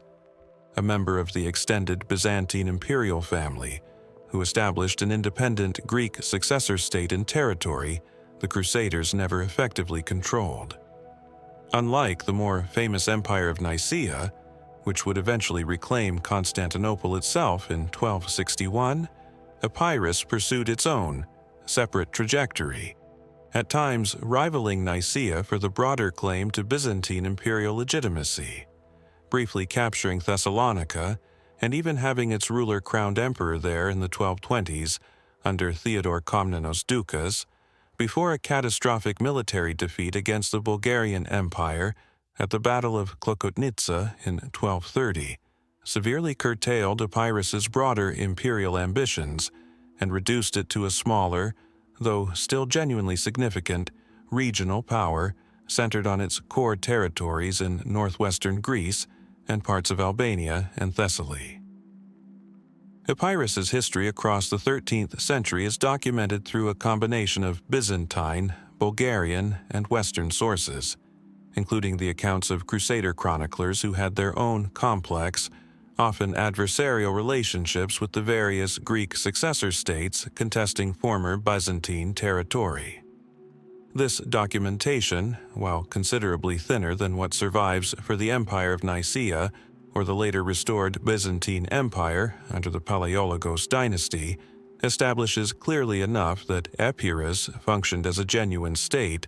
with its own administrative structures, court culture, and, importantly for this specific mystery, its own accumulated treasury drawn from taxation, trade revenue along the Adriatic coast, and the kind of diplomatic gifts and tribute arrangements typical of Byzantine successor states during this competitive, fragmented period. The despotate's political fortunes fluctuated considerably across the following decades, passing through various rulers and increasingly complex relationships with the restored Byzantine Empire following 1261, the expanding Angevin Kingdom of Naples, which held ambitions across the Adriatic and periodically intervened in Epirus's affairs, and various other regional powers contesting influence across northwestern Greece and the Western Balkans. By the early 14th century, Epirus's independent existence had become increasingly precarious, caught between Byzantine efforts to reassert direct control and the Angevin and later Serbian ambitions pressing from different directions, until the despotate's final absorption into the broader Byzantine and, eventually, Serbian and Ottoman-dominated political landscape of the region across the middle decades of the 14th century, a process considerably messier and less clearly documented than the more dramatic single-event collapses explored in several other chapters of this journey. This gradual, multi-stage dissolution, rather than a single decisive conquest, is precisely what makes the specific fate of Epirus's accumulated treasury genuinely difficult to trace, and what distinguishes this case from other treasury mysteries already explored, where at least a single, identifiable collapse provides historians a clear moment around which to organize their investigation. Byzantine and Western sources describing the various political transitions Epirus underwent across the 14th century, as different claimants, Byzantine-aligned governors, and eventually the Serbian rulers under Simeon Uroš, who controlled the region for a period before its final absorption into expanding Ottoman territory later in the century, occasionally reference treasury holdings, court expenditures, and material wealth in passing, consistent with what historians would expect for a functioning regional court of Epirus's general scale and significance. What these sources conspicuously failed to provide is anything resembling a clear, documented account of what specifically happened to whatever centralized treasury the despotate's court maintained during its final decades, as political control shifted repeatedly between different claimants, and, eventually, passed entirely out of Byzantine Greek hands altogether. Mainstream historians studying the despotate's gradual decline generally attribute this documentary gap to the genuinely complex, multi-stage nature of Epirus's final political dissolution, a process considerably messier than the clean, single battle or single conquest narratives available for many other medieval states, precisely because Epirus's territory and political control fragmented and changed hands multiple times across several decades rather than collapsing in one clearly documented event. Under these circumstances, a centralized treasury would most plausibly have been distributed piecemeal across multiple transitions of power, some of it absorbed by successive rulers as they each, in turn, gained and then lost control of the despotate's core territories. Some potentially dispersed among fleeing court officials and nobility as political control became increasingly unstable in the decades before the region's eventual, definitive absorption into the expanding Ottoman state, and some simply lost to the ordinary attrition affecting a period as genuinely chaotic and multipolar as the mid-14th century Western Balkans, where Byzantine, Serbian, Albanian, and eventually Ottoman forces all contested influence across a rapidly shifting political landscape. This explanation requires no unusual assumptions and fits comfortably within the well-documented broader pattern of how gradual, multi-stage medieval state collapses generally unfolded, particularly in genuinely contested frontier regions where no single power maintained clear, uncontested control, long enough to produce the kind of centralized, well-preserved administrative archive available for more stable medieval states. Most historians studying Epirus and the broader collapse of Byzantine successor states across the Western Balkans regard the treasury's undocumented fate as an unsurprising, if regrettable, consequence of this genuinely turbulent multi-decade transition, rather than evidence requiring more specific explanation. And yet a smaller number of regional historians and archaeologists working in northwestern Greece and Albania have pointed to a specific detail that complicates this otherwise straightforward reading. Several courtly and religious treasures associated with Epirus's ruling family and its affiliated religious foundations, some inscribed with clearly identifiable Komnenos Doukas family iconography and dated stylistically to the despotate's mid-13th century height, have surfaced in various regional church and monastery collections across the following centuries, sometimes with documented, if incomplete, provenance suggesting they were deliberately moved and preserved by local religious institutions, specifically to keep them out of the hands of whichever contested political authority controlled the region at a given moment.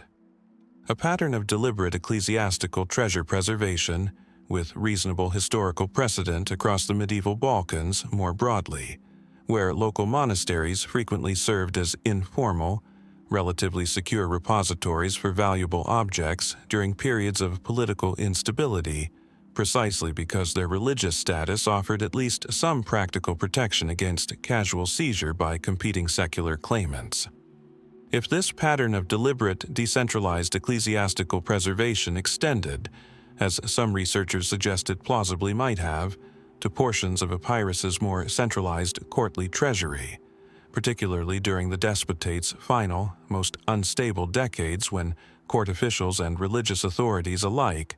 would have had genuine motivation to protect valuable objects from repeated changes in political control. It would suggest that at least some of what modern historians think of as a single, lost despotate treasury may, in fact, survive today in scattered form, distributed across various regional church and monastery collections whose specific items have never been systematically studied and connected back to their likely original courtly context. This remains a genuinely speculative reading, resting more on documented broader regional patterns of ecclesiastical treasure preservation than on any confirmed specific evidence directly linking particular surviving objects to Epirus's centralized despotate treasury, as opposed to more routine, ongoing patronage relationships between the ruling family and various religious foundations throughout the despotate's entire history. Patronage that would independently explain the presence of Komnenos Doukas associated objects in regional church collections, without requiring any specific connection to a final, dramatic treasury dispersal. Most specialists in the region's medieval history regard this distinction as genuinely difficult to establish with confidence given the available evidence, cautioning against assuming any particular surviving object represents deliberately hidden treasury wealth, rather than simply the ordinary accumulated result of centuries of royal religious patronage. Archaeological and art historical research into Epirus's material culture continues at a modest pace, constrained by the region's relatively limited archaeological funding compared to better resourced Greek historical sites, and by the practical challenges of systematically surveying and cataloging the numerous smaller church and monastery collections scattered across the mountainous terrain of northwestern Greece and neighboring Albania, many of which have received only limited scholarly attention, specifically focused on identifying and contextualizing objects with plausible ties to the despotate's courtly history. What remains, in the end, is a genuinely significant medieval Greek successor state whose political history, while considerably messier and more gradual than many of the sharper, single-event collapses explored elsewhere in this journey, is reasonably well documented in its broad outlines, paired with a treasury whose specific final fate has simply never been traced through the kind of clear documentary chain historians can construct for less politically fragmented transitions. Did Epirus's accumulated courtly wealth dissolve gradually and unremarkably across decades of shifting political control, absorbed piecemeal by each successive claimant, until nothing resembling a single traceable treasury remained to lose? Or does a meaningful portion of it survive today, quietly scattered across regional church treasuries throughout northwestern Greece and Albania? Its objects venerated for their religious significance, while the specific courtly history that first brought them into ecclesiastical hands remains simply unasked, waiting for a researcher willing to look past devotional function toward dynastic origin. Scattered church treasuries can preserve fragments of a lost dynasty without anyone realizing what they're looking at. But sometimes an entire government's documentary record disappears, not through slow dispersal, but through a swift, violent conquest that historians can date with precision, even as the specific fate of the paperwork that conquest destroyed remains maddeningly obscure. For this chapter, we travel to the edge of the Crusader world, to the county of Edessa, the first and, in many respects, the most fragile of the Crusader states established in the Levant, and to the administrative record of its final Christian rulers. Edessa, in what is now southeastern Turkey near the Syrian border, holds a distinctive place in the history of the Crusades as the first of the four major Crusader states established following the First Crusade, founded in 1098 by Baldwin of Boulogne, who would later become the first king of Jerusalem, but who initially carved out an independent Latin Christian county in this genuinely exposed frontier territory, surrounded by Muslim-controlled lands, and considerably more isolated from the other Crusader states along the Mediterranean coast than any of its counterparts. This isolation, historians generally agree, made Edessa simultaneously strategically significant, since it extended Crusader influence deep into northern Mesopotamia, and genuinely vulnerable, lacking the coastal access and easier reinforcement routes that sustained the more famous Crusader states further south and west. Edessa's history, across roughly the first half of the 12th century, while documented through various Latin, Armenian, Syriac, and Arabic sources reflecting the county's genuinely diverse population, remains considerably thinner in surviving administrative detail compared to the Kingdom of Jerusalem or the Principality of Antioch,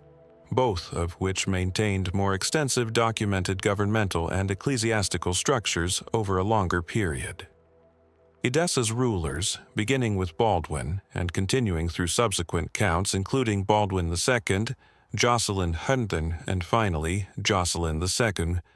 governed a territory whose population included substantial Armenian Christian communities alongside Syriac Christians and the ruling Latin Frankish elite, creating an administrative environment considerably more religiously and linguistically complex than what prevailed in the more heavily Latin-dominated coastal Crusader territories. The county's end came with genuine and well-documented suddenness. In 1144, the city of Edessa fell to Nur ad-Din Zengi, ruler of the increasingly powerful Muslim state that had been steadily consolidating control across northern Syria and Mesopotamia, in a conquest contemporary chronicle sources, including both Latin, Christian, and Arabic accounts, describe in considerable detail, including significant violence against the city's population and the effective end of organized crusader governmental authority in the region, even though a reduced, considerably weakened Latin territorial presence persisted in some outlying areas for several additional years before final, complete Muslim reconquest of the remaining county territory. The fall of Edessa in 1154 is, in fact, widely recognized by historians as one of the pivotal events precipitating the Second Crusade. Since news of the county's loss, the first major reversal suffered by any of the Crusader states since their initial establishment decades earlier, generated significant alarm across Western Europe and directly motivated the subsequent, ultimately largely unsuccessful, crusading expedition launched in response.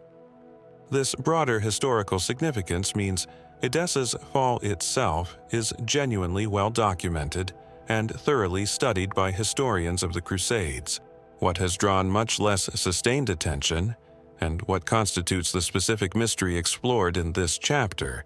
is the considerably narrower question of what happened to Edessa's own internal administrative and legal records, the documentation any functioning medieval government of the period would have generated and maintained, land grants, tax records, legal rulings, and the kind of ecclesiastical correspondence that survives in reasonable quantity for the other Crusader states, but which has left remarkably little trace specifically for Edessa's several decades of Latin Christian rule.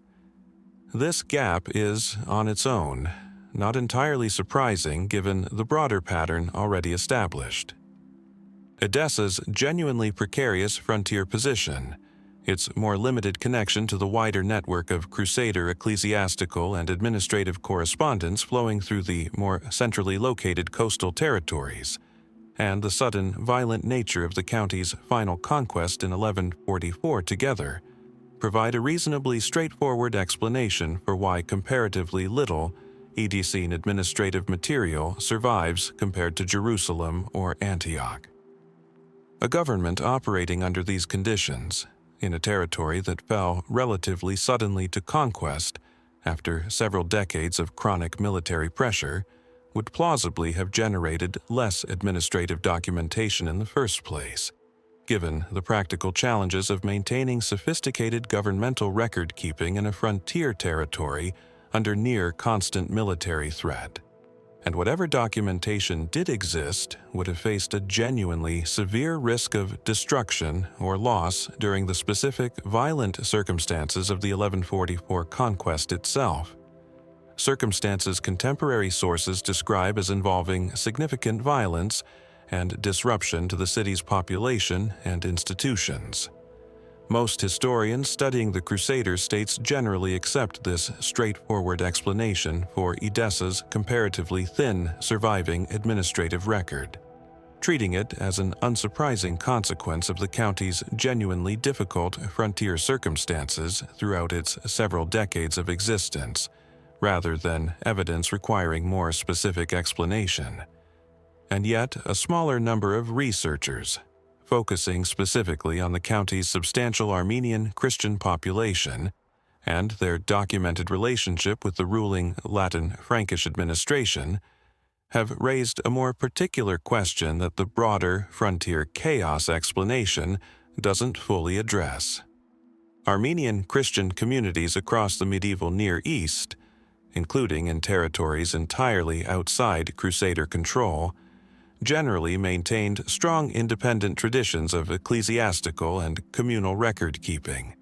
and historians studying Armenian communities in other regional contexts have identified surviving administrative and religious documentation from Armenian communities living under considerably more chaotic and violent political circumstances than Edessa experienced during most of its several decades of Latin rule. This raises a genuine, specific question. If Edessa's own Armenian Christian population maintained anything resembling the kind of independent communal documentation practices well attested elsewhere in the medieval Armenian world, might some portion of Edessa's administrative history survive not in Latin ecclesiastical or governmental archives, which suffered the most direct exposure to the violence of the 1144 conquest, but in Armenian communal or ecclesiastical records maintained somewhat more independently of the county's Latin ruling structure, and which might therefore have had a meaningfully different, potentially less catastrophic survival trajectory. This remains a genuinely open question rather than a confirmed finding, and most specialists studying the Crusader states and their relationship with local Christian communities caution that the surviving evidence for Edessa specifically is simply too thin to confirm whether such independent Armenian communal documentation existed for the county in any substantial form, let alone whether it might have survived the conquest and subsequent centuries in some form not yet identified or connected back to Edessa's specific administrative history by modern researchers. Armenian manuscript collections across various monasteries and archives, particularly in the Armenian diaspora communities that formed following various later historical upheavals across the region, have not been systematically searched with this specific question in mind,